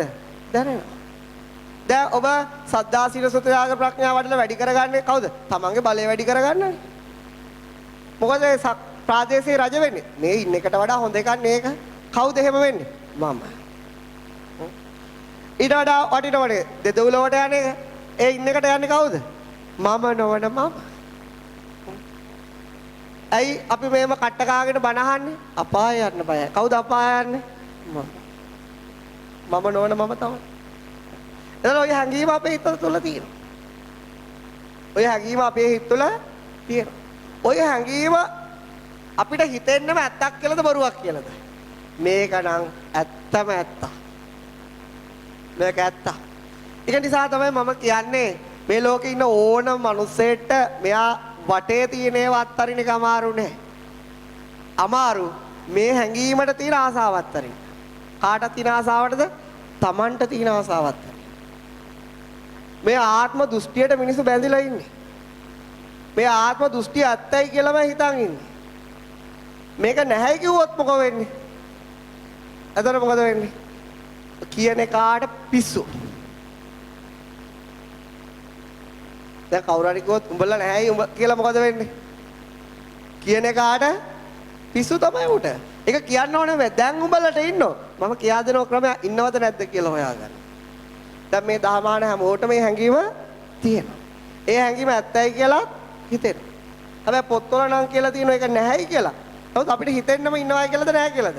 ඉතින් ඕක නැත්තම් දරුවෙක් මොනවා හරි කිව්වට පස්සේ හිතරි දෙන්න ඕනේ. ඈ ওই හැඟීම තියෙන නිසා තමයි හිතරි දෙන්නේ. ওই මමත්වයේ තියෙන නිසා තමයි මානසික දුක් ඔක්කොම තියෙන්නේ. දැන් කාර් එකක් ගන්න හින මිනිස්සෙට වැඩි කරාම ඇයි දුක හිතෙන්නේ? කාර්ද කාර් එක ගන්න බැරි වෙන්නේ? මට. එයි නැත්තම් වැඩි කරත් එකයි අඩු කරත් එකයි. දුක් විඳින කෙනා නෑ. නිසා මේ මිනිස්සුන්ට මේ සංසාරේ යන මේ හැම මේ අර බ්‍රහ්මයටවත් බ්‍රහ්මය ගත්තොත් ඒගොල්ලන්ටත් ඒ හැඟීම තියෙනවා. ඒගොල්ලන්ට හිතන්නේ දැන් කවුද අධිපති වෙලා ඉන්නේ? මම. ඒගොල්ලන්ට ඇති කවුද දිව්‍ය ලෝකෙට ගියේ? මම. සක්විති රජතුමාටත් තියෙන හැඟීම තමයි කවුද සක්විති රජ? මම. ඒ හැම කෙනෙක්ටම මේ හැඟීම තියෙනවා. ඒ වගේ මේ හැඟීම ඒගොල්ලෝ දැඩිව විශ්වාස කරනවා. ඒක ඇත්තම ඇත්ත. ඕගොල්ලෝ විශ්වාස කරන්න වගේ. දැන් ඕගොල්ලොත් විශ්වාස කරන්නේ මේ මොන බණ ඇහුවත් මොකද්ද විශ්වාසය? හිත ඇතුළේම විශ්වාසය. එහෙම එකක් තියෙනවා. මම කියලා කෙනෙක් ඉන්නවා. එයා ඊට තමයි මේ ඔක්කොම එයාව රැක ගන්න ඕනේ. එයා ආරක්ෂා එහෙම හැඟීමක් තියෙනවා. හැබැයි ඒක මායාවක්. ඒක මොකද්ද? මායාව හිත විසින් නිර්මාණය කරන ව්‍යාජයක්.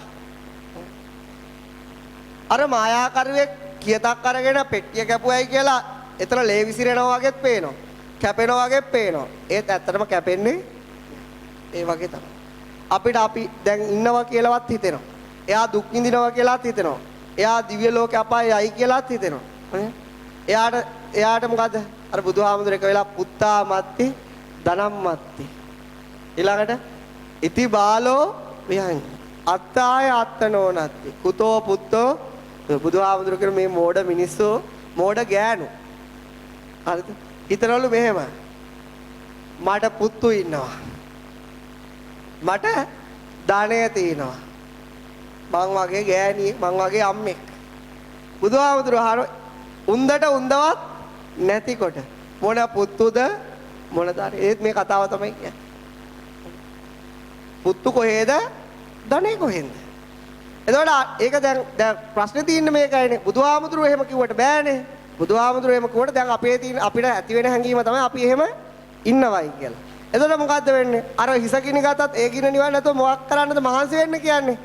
තමන් ඇත්තටම ඉන්නවද නැද්ද කියලා හොයාගන්න මහන්සි වෙන්න කියන්නේ. එතකොට යමෙක් ඒ බුදුහාමුදුරුවෝ කියපු වැඩපිළිවෙලට ඒ ධර්මයේ ශ්‍රවණය කළා. යෝනිසෝ මනසිකාරය කරනවා.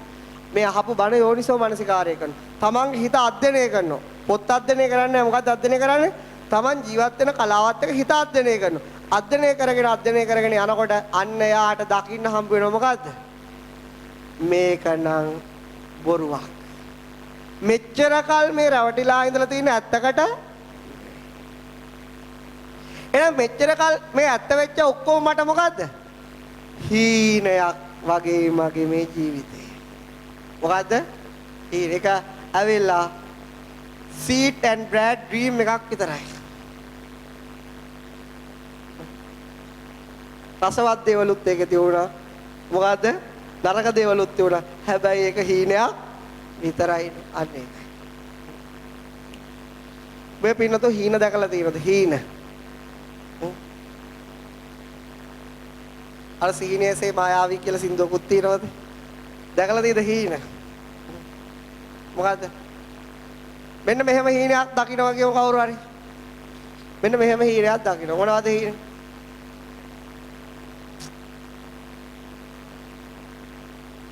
හරිද? තවම මෙන්න මෙහෙම හීනයක් දකින්න. මොකද්ද?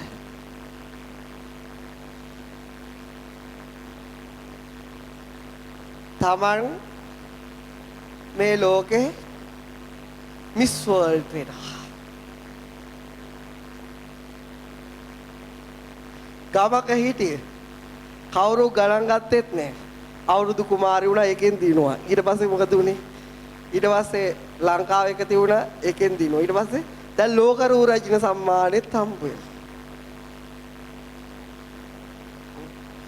දැන් ඒකට 10 දෙනෙක්ට තේරිලා ඒ 10 දෙනාට තමනුත් තේරිලා. ඔය වගේ හීනයක් බලන්න ඕනද නැද්ද? හැමෝම හිතන් ඉන්නේ මිස් වර්ල්ඩ් කියලා තමයි. එතකොට මොකද වෙන්නේ? දැන් තමන් දකින්න හීනේ තමන් ලංකාවේ ඉන්න ඔක්කොම අය පැරැද්දුවා. ඊළඟට ඉන්දියාවත් පරාදයි. දැන් ලෝකයේ ඉන්න හොඳම 10 දෙනාට තේරෙනවා. මේක මොකද්ද? හීනයක්. මොකද්ද? බාහන්නේ හීනේ බලාගෙන ඉන්න වෙලාවට ඒ හීනේ ඉන්නෝනේ දැන් කවුද? කවුද දැන් මේ රැජින වෙන්නේ? මම. හරි. එයයි ඉන්නෝනේ. දැන් එයයිට මේක ඇත්තක්ද බොරුවක්ද? මේක සම්පූර්ණ ඇත්ත. ඔය සම්පූර්ණ මොකද්ද? ඇත්ත. දැන් මෙයා ලංකාවේ පිට වෙන්න ආසන්න වෙනකොට එයාගේ ඇඟේ බිබුල් එනවා.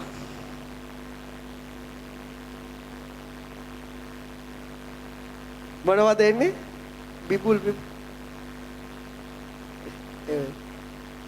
අගපත පුරාම එනවා.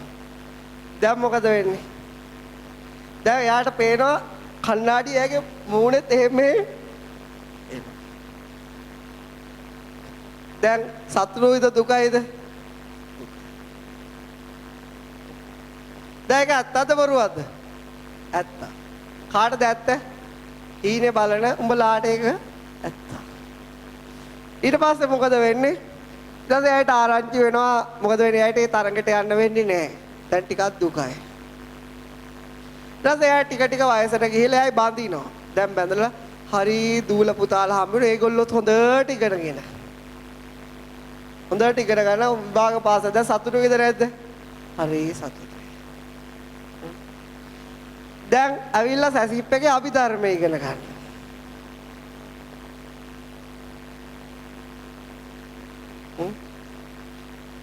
දැන් මූණට අත ගහගෙන බලාගෙන ඉන්න.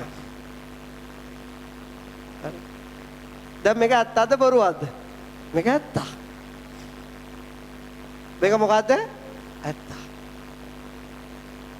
දැන් සෝතාපන්න වෙන්නත් කල්පනා කරන් ඉන්න. ඒත් ඊට වඩා try කරලා බලන්න හිතනවා මොකද්ද? සාස්ත්‍රී බ්‍රහ්මයෙක් වෙන්න.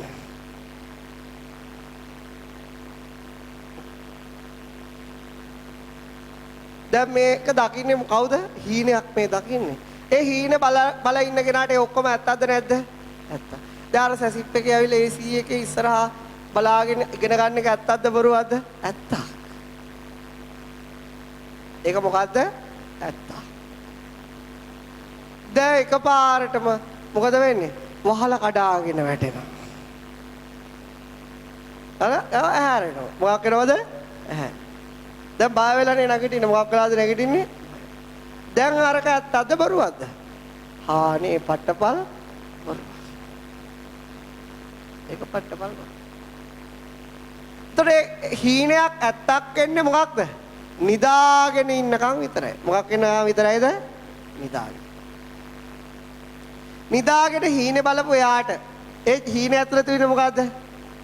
සතුටයි දුකයි. ඒ දෙකටම මධ්‍යස්ත වීමයි විතරයි. එයා ලංකාවේම රූප රාජිනී වෙලා හොඳම 10 අතරට එනකොට මොකද වෙන්නේ? හරි සතුටුයි. බිබුල් වෙනකොට දුකයි. අයි දරුවෝ විභාගේ පාස් වෙනකොට සතුටුයි. අයි පහල කඩාගෙන වැටෙනකොට දුකයි. ඉතින් ওই අතර කාලය තුල මිනිස්සුන්ට මහ විශාල හීන. ඒ සමහර හීන අවුරුදු 60ක් 70 ඒවා. සමහර ඒවා 80ක විතර ඒවා. සමහර 70ක් තාම බලනවා. සමහර ඒවා 15 16 ඒවා. තාම බලාගෙන යනවා. ඒක ඉවරයක්. ඒ හීන ඇතුලේ තියෙන සතුට තියෙනවා දුක තියෙනවා ඒක ඉවස ගන්න එච්චරයි. වැඩියෙන්ම තියෙන සතුටද දුකද? දුකනේ. ඇයි ඒ? දැන් අර රූප රාජිනී තරගයකට යනවා කොච්චර ඇඳුම් අඳින්න ඕනද? කොච්චර ක්‍රීම් ගන්න ඕනද? කොච්චර පේසල් කරන්න ඕනද? කොච්චර ගෙවන්න ඕනද? කොච්චර දාඩිය දා ගන්න නැතුව ඉන්න ඕනද? AC කොච්චර ගන්න ඕනද? ඕකට ඔක්කොම කොච්චර තියෙන්නේ? දුකනේ. වැඩිපුර තියෙන දුක. විභාගයක් පාස් වෙන්න ගියත් කොච්චර පාඩම් කරන්න ඕනද? කොච්චර කට්ට ගන්න ඕනද? කොච්චර නිදිවරා ගන්න ඕනද? වැඩිපුර තියෙන්නේ මේ හීනේ ඇතුලේ වැඩිපුරම තියෙන්නේ මොකද්ද? දුක තමයි රංජනි. එච්චර තමයි. බැරි වෙලාවත් ඇහැරුනේ නැත්තම් මොකද වෙන්නේ? පහල කඩාගෙන වැටුණොත් ඇහැරෙන්නේ නැතිව නිදා ගන්න මිනිස්සු ඉන්නවා. ඒත් ඇහැරෙන්නේ. ඊට පස්සේ මොකද වෙන්නේ? එයාට පේනවා එයා හීනෙන් මැරෙනවා. දැන් මේ මරණය ඇත්තද බොරුවද? ඇත්ත. ඒකත් ඇත්ත. හැබැයි ඒත් ඇහැරුන්නේ නැහැ. දැන් මොකද? එයාට පේනවා එයා ඊළඟට උපදිලා චාතුම් මහරජිගේ. එතන මොකද වෙන්නේ? මෙතන ජීවිත දෙකක් වුණාට එකම නින්දක් තියෙනවා. මොන නින්දද තියෙන්නේ? එකම නින්ද. ඊට පස්සේ එයාට පේනවා එයා ඊළඟට උපදිනවා අපායේ. කොහේ උපදිනවද? අපාය. මෙතන දැන් ජීවිත තුනයි. හැබැයි නින්ද එකයි. මේ වගේ ජීවිත අනන්තයක් ගියත් ඉන්නේ මොන නින්දද? එකම නින්දේ. මොන නින්දේද ඉන්නේ? එකම නින්දේ. ඒ නින්ද බලන්න නින්දේදී හිතුවොත් මොකද්ද? ඒ නින්දේදී හිතුවොත් ඒක බොරුවක් කියලා මිනිස්සු හිතනවද? කාටද නිදාගෙන ඉන්න වෙලාවට කුළු ගෙඩි පාරක් අදිනකොට ඒක බොරුවක් කියලා හිතෙන්නේ. ඒක ඇත්තක් කියලා තමයි බය වෙලා නැගිටින්නේ. කවුද නිදාගෙන නිකන් ඇවිල්ලා කවුරුහරි දෙවඟනක් වගේ කෙනෙක් මොනවා හරි දීලා ගියොත් කාටද ඒක බොරුවක් කියලා හිතෙන්නේ. ඒක ඇත්තක් කියලාම හිතෙන්නේ. ඒ වගේ මේ සත්වයාට අවිද්‍යාව නැමැති නින්දක ඉන්නවා. මොන නින්දක ඉන්නවද? ඒක ඇතුලේ විඥානයේ විසින් මොකද වෙන්නේ? මොකද්ද? හීනයක් පෙන්නනවා. හැබැයි බලන කෙනා අවදි වෙලා නැති නිසා මොකද වෙන්නේ? ඒ ඔක්කොම සැප දුකට යා පාදින. හැබැයි අවදි වුණොත් මොකද වෙන්නේ? එයා දන්නවා අපි කියමු මෙච්චර කාලයක් මේ හීන දැක්කලා මෙතෙන්දී අවදි වුණා කියලා. මෙතෙන්දී අවදි වුණා. එතකොට මොකද වෙන්නේ? අවදි වෙච්ච මේ මිනිස්සෙට මේ ඔක්කොම මොකද්ද? බොරුවක්. හීනයක් විතරයි. මොකක් විතරයිද? හීනයක්. දැන් එයායි දන්නවා මේක නිකන් මොකද්ද? හීනයක් විතරයි. සෝතාපන්න කෙනා කියන්නේ මෙන්න මෙතන. මොකද්ද? මුළු ජීවිතේම හීනයක් කියලා දැනගත්ත කෙනා. ඇහැරිච්ච කෙනා. යාට කියන්නේ ඕකන් උනා නැගිට්ටා කියලා. මොකක් කියලාද කියන්නේ? නැගිට්ටා. එයා මේ මායාවෙන් නැගිට්ටා. නැගිටීමේ වාසිය තමයි මේ නැගිටින එකේ වාසිය විතරයි මේ බුදුහාමුදුරුවෝ පෙන්වන්නේ. මොකද්ද? නැගිට්ටොත් එයා හීනය බැලුවොත් තව මොකද්ද? සාගරයක් වගේ අඬන්න තියෙනවා. හීනය අඬන්න වෙනවා. පහර කන්න වෙනවා. බෙලි කපන් කන්න වෙනවා. ඊළාට හොරකම් කල්ලි වල රාජද්‍රෝහියෝ බවට පත් වෙනවා. ඒක ඉවරයක් ඇති ගමන නෙමෙයි. ඒකෙන් නැගිටින ක්‍රමය අහන්න ලැබෙන්නේ බුද්ධෝත්පාද කාලවල විතරයි. කවුද බුද්ධෝත්පාද කාලේ තියෙන තීනේම? කොහෙද තියෙන්නේ? නැගිටගෙනාට බුදුහාමුදුරුවෝ තීනයක් විතරයි. නැගිටගෙනාට බුදුහාමුදුරුවෝ හීනයක් විතරයි. ඉතින් ඒක ගැඹුරු කතාවක්.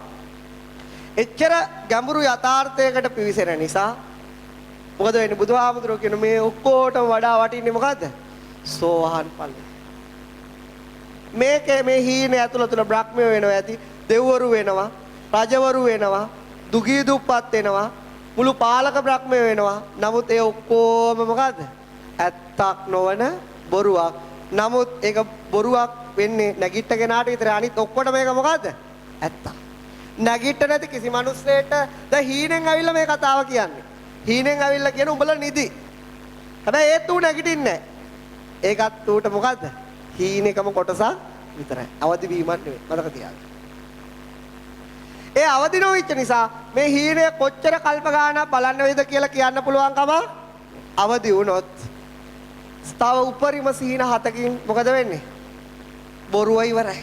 උපරිම බැලුවොත් සීන 7යි. සීන 7යි. උත්සාහ කරොත් මොකද වෙන්නේ? මේ ජීවිතේම සීන බැලිල්ල ඉවර කරලා මොකද වෙන්නේ? සදාකාලික විමුක්තියට සදාකාලික නිදහසටපත් වෙන්න පුළුවන්. ඒ නිසා ඒ සදාකාලික විමුක්තියටපත් වෙන්න පළවෙනි පියවරනේ වටිනේ රහත් වෙන එක නෙවෙයිනේ. ඒ පළවෙනි පියවරට එන්න සෑම මිනිස්සෙම අදිෂ්ඨාන කරගන්න ඕනේ. මොකද මේ වචන ටික ওই හීනේ ඇතුළේ කවදාවත් අහන්න වෙන්නද ලැබෙයිද කියන්න පුළුවන්කම අයිත් සර කල්ප ගානකින් පස්සේ අයිත් යන්තම් ඇහිලා යන්න පුළුවන්. කාට හරි නැගිටින්න බැරි වුණොත් මොකද වෙන්නේ? කොච්චර කඳුළු අගුරවන්න වෙයිද? කොච්චර උල්පහර කන්න වෙයිද? කොච්චර බෙලි කැපුම් කන්න වෙයිද කියලා කියන්න පුළුවන්කම හොඳට මතක තියාගන්න. ඒක හීනයක් වෙන්නේ නැගිට මිනිහෙට විතරයි. අනිත් ඔක්කොටම මොකද්ද? ඒක පුදුම ඇත්තක්. ඒක මහා පුදුම ඇත්තක්. ඒ නිසා නැගිට නැති කිසි කෙනෙක්ට අයිතියක් නැහැ මොකද්ද? ඒක බොරුවක් කියලා හිතන්න. නැගිට්ටායට විතරයි ඒක බොරුවක් වෙන්නේ. හොඳට මතක තියාගන්න මේ වචනේ. නැගිට නැති කිසි කෙනෙක්ට අයිතියක් නැහැ ඒක බොරුවක් කියලා හිතන. හිතුවම මොකද වෙන්නේ? එයාට කවදාවත් නැගිටින්න බැරි වෙනවා. නැගිට්ටට පස්සේ විතරයි ඒක බොරුවක් වෙන්නේ. ඒක තමයි දර්ශනේ. ඒකේ තමන් මේ දකින භයානක සිහිනේ. මේ මහ විඳ විඳ යන ගමනේ සත්‍ය දකින්න එක තරම් වටිනා දෙයක්. ඒකේ පළවෙනි පියවර තරම් වටිනා දෙයක්. මේ විශ්වයේ කොහෙවත් නැති බව තමයි ගෞතම බුදුහාමුදුරුවෝ එදා අනාථපිණ්ඩික සිටුතුමාට කිව්වේ. ඒකේ තියෙන ඒ ගාථාවේ තියෙන හරය ගැඹුර තේරුම් අරගෙන මොකද්ද වෙන්නේ? මේ දුර්ලභ මනුස්ස ජීවිතේවත් මේ අවිද්‍යා අන්ධකාරය සුළු මොහොතකට දුරු කළා එක සුළු මොහොතක් හරි ඒ නිවන ස්පර්ශ කරගන්න මේ සියලු දෙනාට ශක්තිය ධෛර්ය වාසනාව ලැබේවා.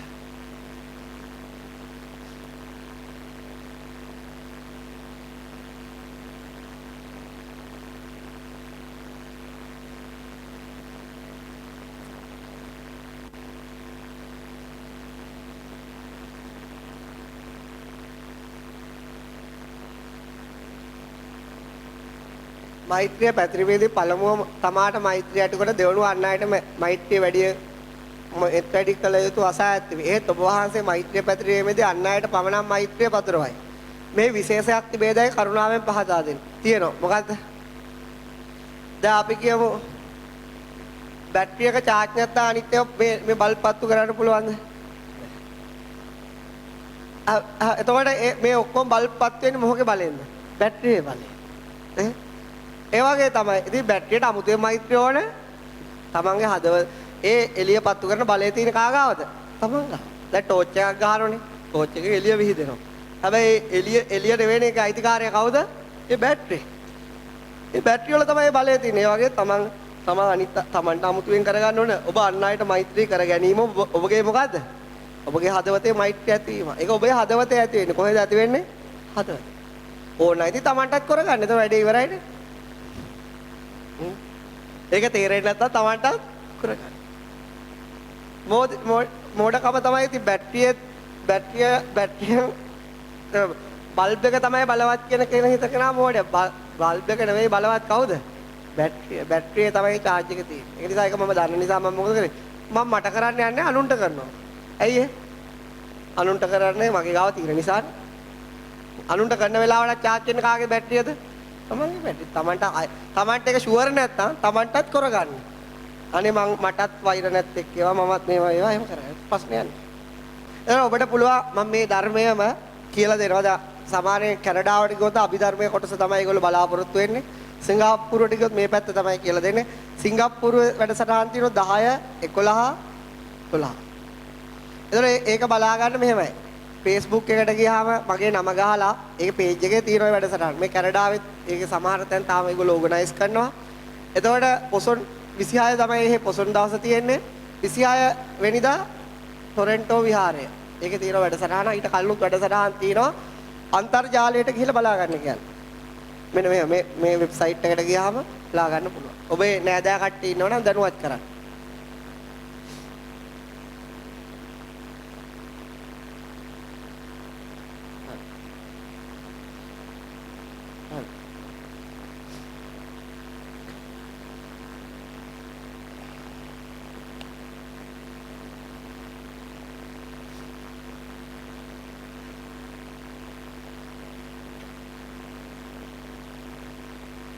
ඊළඟ දේ තමයි මතක් කිරීමක් තියෙනවා. මේ පින්නතොන්ට ධම්මපදයේ DVD හම්බ වෙනවා.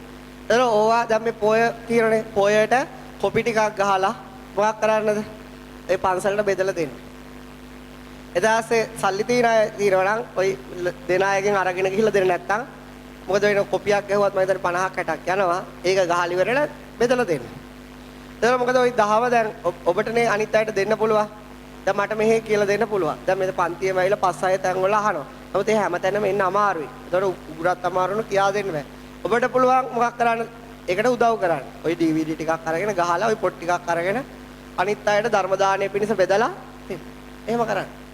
දැන් අපි අභිධර්මයත් මුලදී එහෙමයි. මුලදී හිටිය 10යි 12යිනේ. ඒගොල්ලෝ හින්දා තමයි අනිත් අය ඔක්කොටම හම්බුනේ. ඒගොල්ලෝ කොපි ගහලා අනිත් ගොඩාක් අයට බෙදලා දුන්නා. එතන දැන් සමහර අය ඉන්නවා අභිධර්මයේ බුද්ධ දේශනාවක් නෙවෙයි කියන අය. හැබැයි ඒගොල්ලෝ ධම්මපදයේ බුද්ධ දේශනාවක් කියලා කියන්නේ. ඒක බැරි නම් මේකෙන් හරි මොකද්ද? ඊනේ නැගිටින උදව් කරගන්න එක තමයි වටින්නේ. ඒ නිසා හැමෝටම ධම්මපදය කියලා කිව්වම මොකද වෙන්නේ? කවුරුවත් ඕක බලන්න බය වෙන්නේ නැහැ. ඒ නිසා ඒක හැමෝම ධම්මපදය කියන වචනේ අපි පුංචි කාලේ ඉඳලා හිතට වැදිච්ච දෙයක්. ඒ නිසා පුළුවන් තරම් පන්සල් වල ඒ සිල් ගන්න අයට උපාසය දෙන්න ඕන කෙනෙක්ට ඉතින් ඕක තේරුම් ගන්න පුළුවන්. ඒකට මේ පින්නතුන්ට එහෙම ඒ පින් දහම් කරගන්න පුළුවන්. ඒ වගේම දැන් මම ගියත් මේ පින්නතුන් පන්තියට ආපු ගොඩක් අය දන්නවා, අලුතෙන් එන අය දන්නේ නැහැ. අපි ගාල්ලේ ඒකත් මම පොඩි මතක් කිරීමක් කරන්න ඕනේ. දැන් මේ ලෝකේ රටවල් තියෙනවා, ලෝකෙට මේ ලෝකේ තියෙන රටවල් ඒවා ලෝකෙට විශේෂයි. දැන් ඊශ්‍රායල් කියන රට ලෝකෙට විශේෂයි. ඒ මොකෝ? ඒගොල්ලෝ තමයි මේ ලෝකේ අලුත් නිර්මාණ ගොඩාක් හොයාගෙන තියෙන්නේ. ඇල්බර්ට් අයින්ස්ටයින් කියන්නේ යුදෙව් ජාතිකයෙක්. කියන්නේ ඊශ්‍රායල් ජාතිකයෙක්. ඊට පස්සේ සිග්මන්ඩ් ෆ්‍රොයිඩ් කියන්නේ ඊශ්‍රායල් ජාතිකයෙක්. ඒ වගේම ලෝකේ හොඳම චිත්‍රපට නිර්මාණකරුවත් Facebook නිර්මාණකරු කවුද?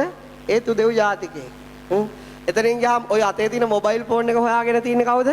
ඒත් යුදෙව් ජාතිකයෙක්. ඉතින් එයාගේ ගත්තම ඒගොල්ලෝ ලෝකේ නොබෙල් ත්‍යාගය ගත්තම එයින් 140ක් ගන්න ඒගොල්ලෝ. කියන්නේ නොබෙල් ත්‍යාග කියන්නේ බල්ලෝ මරණ අයට දෙන ත්‍යාගයක් නෙවෙයිනේ. ඒක දෙන්නේ ලෝකේ විද්‍යාත්මක දේවල් හොයාගන්න අයට. එතකොට මේ ලෝකේ ඉන්න ජාතීන්ගේ වැඩිම විද්‍යාත්මක දේවල් හොයාගන්නේ කවුද? ඒ කට්ටිය.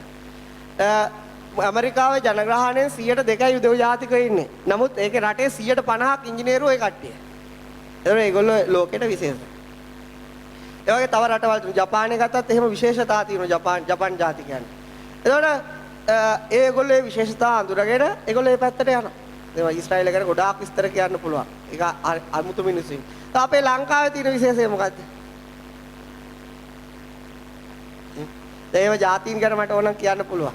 දැන් ලංකාවේ ඉන්න මිනිස්සු ලංකාවේ උපදින මිනිස්සුන්ට තියෙන විශේෂය මොකද්ද? මොකද්ද?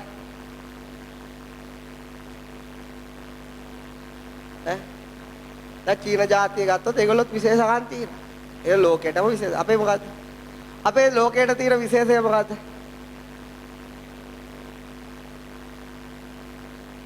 වහල් වෙලා දාමට යන්නේ. ඒකද? මොකද්ද? ඒක මිනිස්සු අඳුරගෙන නැහැ. අපි ජාතියක් වශයෙන් අපේ ඉතිහාසය අධ්‍යයනය කරද්දී අපි ජාතියක් වශයෙන් විශේෂයෙන් ආධ්‍යාත්මික දියුණුවට. මොකද්ද? ආධ්‍යාත්මය දියුණු කරගන්න පුළුවන් මිනිස්සු තමයි මේ වගේ රටවල් වල උපදින්නේ. අපි ජාතියක් වශයෙන් භෞතික දියුණුවට ලං වෙන්න ගියොත් අපි හැමදාම පෙරද අපිට ඒවත් එක වෙන්න බෑ. මොකද අපේ මනස පුරුදු වෙලාම තියෙන ආධ්‍යාත්මික හයියකට. හයිය හදා. එතකොට ඒකට පිටුපාල මොනවා ගියත් හරියන්නේ නැද අපේ රටේ. ඒක තමයි මේ තත්ත්වය තියෙන්නේ. ඒක හේතුවක් තියෙනවා. මොකද ලෝකයේ තියෙන පැරණිම ගහ තියෙන්නේ ලංකාවේ. මොකද්ද ඒක? ජයශ්‍රී මහා මුළු පෘථිවියේ තියෙන පැරණිම ගහ. එතකොට ඒකත් ආධ්‍යාත්මික ශක්තියක් තමයි නියෝජනය කරන්නේ. ඒ ගහෙන්. ලෝකයේ තියෙන විශාලම චෛත්‍යය මොකද්ද? පිස්සු. පුවන්ගලිසාය ලෝකයේ තියෙන විශාලම චෛත්‍යය නෙවෙයි. මොකද්ද? ජේතවනාරාමය. ජේතවනාරාමේ ගැඩොල් තියනවලු ගණන් හදලා බලලා තියෙන විස්කම්බයෙන් මිලියන 93.3 මිලියන. ඒ ගැඩොල් ගලවලා ගත්තොත් පෘථිවි ස්කම්බයට වඩා වැඩි. ඒ ගැඩොල් ගලවලා එකට එක මෙහෙම තියවගමු ගැඩොල. එතකොට ඒක පෘථිවියේ විස්කම්බයට වඩා වැඩි ගැඩොල් ගාණක් ජේතවනාරාමේ තියෙනවා. ඒ ජේතවනාරාමයත් නියෝජනය කරන්නේ මොකද්ද? ආධ්‍යාත්මික ස්වභාවය. මොන ස්වභාවයක්ද? ආධ්‍යාත්මික ස්වභාවය. එතකොට ඉතිහාසගත තොරතුරු අත්ගත්තම මේ ආධ්‍යාත්මයත් එක්ක නැගිටපු ජාතීන් තමයි මේ ලංකාවේ ඉන්නේ. එතකොට මුළු ලෝකෙම ආධ්‍යාත්මයේ හාට් එක තමයි ලංකාව. ලෝකේටම අද මොකද්ද? අද වහල් වෙළඳාමේ හාට් එක. දැන් බංගලිදේශය ඇරුණම ඉන්දියාව ඇරුණම මේ වගේ රටවල් කිව්වා ඊට පස්සේ වැඩිම වහල් වෙළඳාමට යන්නේ අපේ රටේ කුස්සි බාර ගන්න යන්නේ. ඒගොල්ලෝ ඉන්නේ අපේ රටේ. ඒක කුස්සියට අධිපතිනියෝ ගොඩාක් බිහි වෙන රටක් තමයි මේක. ඒක නතර කරන්න නම් මොකක්ද දන්නවද කරන්න ඕනේ මේ රටේ? මේ අපි ඉතිහාසගත තොරතුරු අධ්‍යයනය කරලා තේරුම් ගන්නවා මේ ලෝකයට අපි විශේෂ වෙන්නේ මොනවද? ඒක තමයි අපේ හයිය. දැන් යුදෙව් ජාතික ආධ්‍යාත්මය කරන්න ගිහලා වැඩන්නේ ඒගොල්ලෝගේ හැකියාව ඒගොල්ලෝ දැනගෙන තියෙනවා. ඉතින් ඒගොල්ලෝ ඒක මුළු ඒ කියන්නේ ඊශ්‍රායල් රට ලංකාවටත් වඩා පොඩි. රටවල් මුළු අරාබිය රටවල් ඔක්කොම එකතු වෙලා ගහුවා තනියෙන් ගහන ඔක්කොටම. එහෙම ගහලා තියෙන ඒගොල්ලෝ දෙපාරක්. රටවල් හතරයි යුද්ධ කරනවා හතරටම ගහන දුවන්නේ. ලංකාවටත් වඩා පොඩි ජනගහණය ඉන්න මිලියන ඒ කියන්නේ ලක්ෂ 84යි ජනතාව ඉන්නේ රටේ. නමුත් ඒගොල්ලෝගේ හැකියාවන් වැඩි. දැන් අපිට ඒගොල්ලෝ ගැහුවා මොකද විනාඩි දෙකක් ඇති අපේ රට ඉවරයක් කළා. නමුත් අපිට මේ රටේ ඉන්න මිනිස්සුන්ට පුංචි කාලෙම පුළුවන් වෙනවා ආධ්‍යාත්මික ස්වභාවයන් ස්පර්ශ කරන්න. කියන්නේ මාර්ගඵල ධාන. හැබැයි මොකද වෙන්නේ මිනිස්සු මේ පැත්ත අමතක කරලා අරවා කරන්න ගියාට ඒගොල්ලෝගේ තත්ත්වයට අපිට යන්න. එතකොට මේ ලෝකයේ තිය මිනිසුන්ට කන්න බොන්න ඉඳුන් හිටින්න ඕන. මේ මිනිස්සු ආධ්‍යාත්මික හයිය දිනු කරනවා ඒවා ඒ මිනිසුන්ට නිකම්ම ලැබෙනවා. ඒක රහසක්. මේ ඒක නිසානේ දැන් ලංකාව ගත්තම අනුරාධපුර යුගයේ ලෝක උරුමයක් තියෙන රට. ලෝකයේ ශාස්ත්‍රීයකම දියුණුම නගරයක්. ඒක අනිත් පැත්ත තියෙන්නේ මොකද්ද? ආධ්‍යාත්මික පවර් එකක් තියෙනවා. රාතන් වහන්සේලා උඩින් ගියාලු මෙච්චර. මිනිස්සු මෙච්චර ධර්ම අවබෝධ කරාලු නේ. ආධ්‍යාත්මික පවර් එකක් තියෙනවා. ඊළඟ වගේම ඒ කාලේ තිබ්ච පොළොන්නරු නගරයත් ලෝකයේ දියුණුම නගර සංස්කෘතියෙන් එකක්. ලෝකයේ දියුණු රටවල් එක බලනකොට ඒ සංස්කෘතියම තිබිලා තියෙනවා. ඒ වාරි මාර්ග තාක්ෂණය ඊට ඒ රජමාලිගා නිර්මාණ ඒකේ තනි පැත්ත තියෙන්නේ මොකද්ද? ඒකේ ඒ රජවරු හොඳට දැනගෙන හිටියා. ආධ්‍යාත්මික වැටුන රට කොහොමද භෞතිකව නිකම්ම වැටේ. දැන් අද අපේ රටේ ආධ්‍යාත්මික බිඳුවයි. ආධ්‍යාත්මය පුරුදු කරන මිනිස්සු ටිකයි ඉන්නේ. ඒතර භෞතිකව කොහමද? අම්බානක් වැටිලා. ඒක නිසානේ ඔය ගහ ගන්න දෙන්න හදන්නේ. ඉතින් මේක කාට කවදාවත් දිනු කරන්න බෑ භෞතික පැත්ත විතරක් හිතලා. එහෙම දිනු කරපු ලිඛිත ඉතිහාසයක් ලංකාවේ නැහැ. මේ රට නිකම්ම දිනු කරන්න පුළුවන් මොකද්ද? ආධ්‍යාත්මික හයියක් තියෙන මිනිස්සු නිර්මාණය වුණාම ඒ පරිසරය පාසල් මට්ටමින් හදන්න පුළුවන් නම් ඒ විදිහට මිනිස්සු හදන්න පුළුවන් මේ මුළු ලෝකෙම ආධ්‍යාත්මය හදාගන්න මේ ලංකාවෙන් තමයි මිනිස්සු එක්ස්පෝර්ට් කරන්න වෙන්නේ. ඒතකොට නිකම්ම මේ රටවල් භෞතිකව දියුණු වෙනවා. ඒතකොට එහෙම දැක්ම මම දන්නේ කාටවත් තියනවද කියලා. ඒකට හොඳ අධ්‍යයනයක් මේ ලෝකය පිළිබඳව තියෙන්න ඕන. ඉතින් ඕන මම කිව්වද පිළිගන්න බෑ නිකන් මේ ලෝකය ගැන ගවේෂණය කරලා බලන්න මේ ජාතීන් පිළිබඳව ඉතිහාස තොරතුරුත් එක්ක. එතකොට දැන් අපි ගාල්ලෙත් මම නිර්මාණය කරන්නේ ඒක. දැන් මේ කාලේ හොඳයි. ඒ ආධ්‍යාත්මික මධ්‍යස්ථාන නිර්මාණය වෙමින් පවතිනවා ලංකාවේ. ඒක කවදාකාරී එතන සතිපට්ඨානෙ පුරුදු කරගත්තට පස්සේ හිත හදා ගන්න අය බිහි වෙනවා. දැන් මේ පන්ති වලට ඇවිල්ලා බිහි වෙච්ච අය ඉන්නවා. තව ඊට වඩා වැඩි වෙනවා. ඊට පස්සේ ඒගොල්ලෝ මොකද වෙන්නේ මේ පණිවිඩේ ඒගොල්ලෝ හිත හදාගත්ත ප්‍රමාණය අනිත් අයට ලෝකේ කියලා දෙනවා. එතකොට නිකන් වහල් වෙල දාමට යන්න ඕනේ නැහැ. එතකොට ඒක මිනිස්සු ලෝකේ ලබා ගන්න වැඳ. දැන් ආධ්‍යාත්මික දෙයක් ඉගෙන ගන්න ඉන්නේ නැහනේ ගහ. ඒක ලබා ගන්න ඉන්නේ කොහමද? වැඳ. ඒක හේතුව මට දැන් ඊස්රායෙල් ජාතික ඒ රටෙන්ම මම දන්නෙත් නැහැ ඒගොල්ලෝගේ භාෂාව. ඒක හීබ්‍රු භාෂාව කියලා කියන්නේ ඒගොල්ලෝ මට කතා කරනවා. මට අපි මේ දන්න දේ කියලා දෙන්න. ඒගොල්ලෝට ආධ්‍යාත්ම හය කරගන්න. ඒ වගේ අනිත් මිනිස්සුත් ඒව පුරුදු වෙනකොට ඒගොල්ලෝ නිකම්ම මේ ලෝකෙට උමනා වෙන. එතකොට මේ පෘථිවි තලයේ ලංකාවේ තෝර නියෝජනය කරන්නේ ආධ්‍යාත්මයේ හාට් එකක් හැටියට. එතකොට නිකම්ම භෞතික දේවල් මිනිස්සු තුළට ගලාගෙන එනවා. ඒවා හිතන්න දෙයක් නැහැ. ඉතින් ඒකට මේ පිනතුරු ඒක කොච්චර හරියයිද කොච්චර වරදීද කියලා මම දන්නේ නැහැ. හවුද අපි උත්සාහ කරලා බලනවා ඒ තියෙන ඉතිහාසගත තොරතුරු වලට අනුව නැවත ඒ පරිසරය මිනිස්සුන්ට හදලා දෙන්න. ඒක හදන්න බෑ ගමේ පන්සල වගේ පොඩි චෛත්‍යයක් හදලා. ඒක හදන්න බෑ පර්චස් 10ක. ඒකට ලොකු අපසරියක් තියෙන්න ඕනේ. ඒවට වෙනම විශ්වවිද්‍යාලයක් වගේ පුහුණු කරන පරිශන කරන මධ්‍යස්ථානයක් වෙන්න ඕනේ. ඒ චෛත්‍යය ඇතුලේ සතිපට්ඨානය පිළිබඳව පරිශන පැවැත්වෙනවා. ළමයින්ට වෙනම ක්‍රියාකාරකම් සමග ඒගොල්ලෝ ඉන්නේ ඒගොල්ලොට ඒක සතිය පුරුදු කරගන්න ලැබෙනවා. විවිධ භාෂාවලින් ගැඹුරු දහම අහන්න ලැබෙනවා. හිත හදාගන්න ක්‍රම අහන්න ලැබෙනවා. තව හිත හදාගන්න දේවල් කියපු අය ඉන්න ලෝකේ. ඒගොල්ලොන්ගේ තොරතුරු ඒගොල්ලෝ කියපු දේවල් එයාට අහන්න ලැබෙන මධ්‍යස්ථානය. ඒකට මේ පිටුද උපකාර කරන්න පුළුවන් කැමති විදියට. ශ්‍රමයෙන් උපකාර දැන් හැමදාම වැඩ කරන ශ්‍රමයෙන් උපකාර කරන්න පුළුවන්. ඒ වගේම මම නැති කාලේ දැන් ගාල්ලේ තියෙන භාවනා මත ඒක ඉන්න පුළුවන් 100කට විතර. පහසුකම් තියෙනවා. ඇඳන් 60ක් විතර තියෙනවා. එතකොට දැන් මේ පින්නතුන් භාවනාවට ආපු අය ඉන්නවා. ඒගොල්ලන්ට පුළුවන් අපේ නංගින යාට කෝල් එකක් දීලා දවස් දෙක තුන තමන් උයාගෙන කාලා ඕනම් භාවනාව පුරුදු කරලා ඉන්න. හැබැයි ගිහිල්ලා අපේ අම්මා ගැන හොයන්න යන්න එපා. අල්ලපු ගම ගැන හොයන්න යන්න එපා. ඔයගොල්ලෝ ඒවා හදලා තියෙන ඒවා පුරුදු වෙන්න. ඒක ටීවීයේ තියෙනවා. ඒක මගේ දේශනා තියෙනවා. අනිත් ස්වාමීන් වහන්සේලාගේ දේශනා තියෙනවා. ඔබ කැමති දේශනා තියෙනවා. ඇවිල්ලා ඒකට දාගෙන මේ 5-6 දෙනෙක් එකතු වෙලා කියලා ඒගොල්ලෝ තනියෙන් භාවනා කරලා ඒ දේශනා අහලා යන්න පුළුවන්. ඒ පරිසරයේ තියෙනවා. ඒ මාසය තුලයි ලබන මාසේ 3 වෙනිදා පැවැත්වෙනවා. 3 වෙනිදා අපි දැනුම් දෙන්න ඕනේ නැහැ. 3 වෙනිදා හැමදා ඔයගොල්ලෝ එන්න. හරිනේ. අවසාන වශයෙන් කියන්න තියෙන අවීචියේ පඩ අක්‍රීටා බවාග්‍රේ දක්වාම මේ පින් අනුමෝදා වීමට කැමති සියලු සත්වෝ මේ පින් අනුමෝදා වේවා කියලා සාදුකාරය පවරනවා.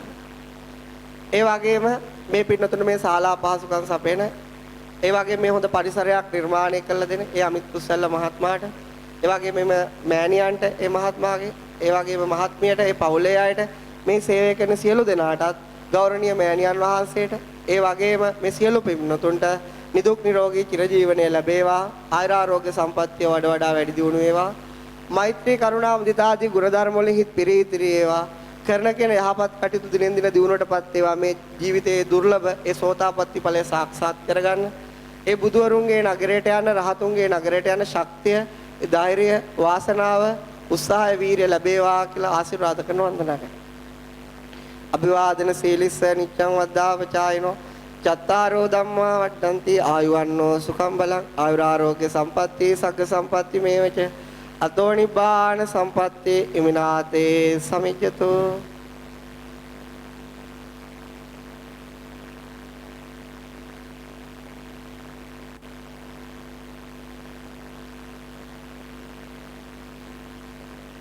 සුවපත් වේවා සුවපත්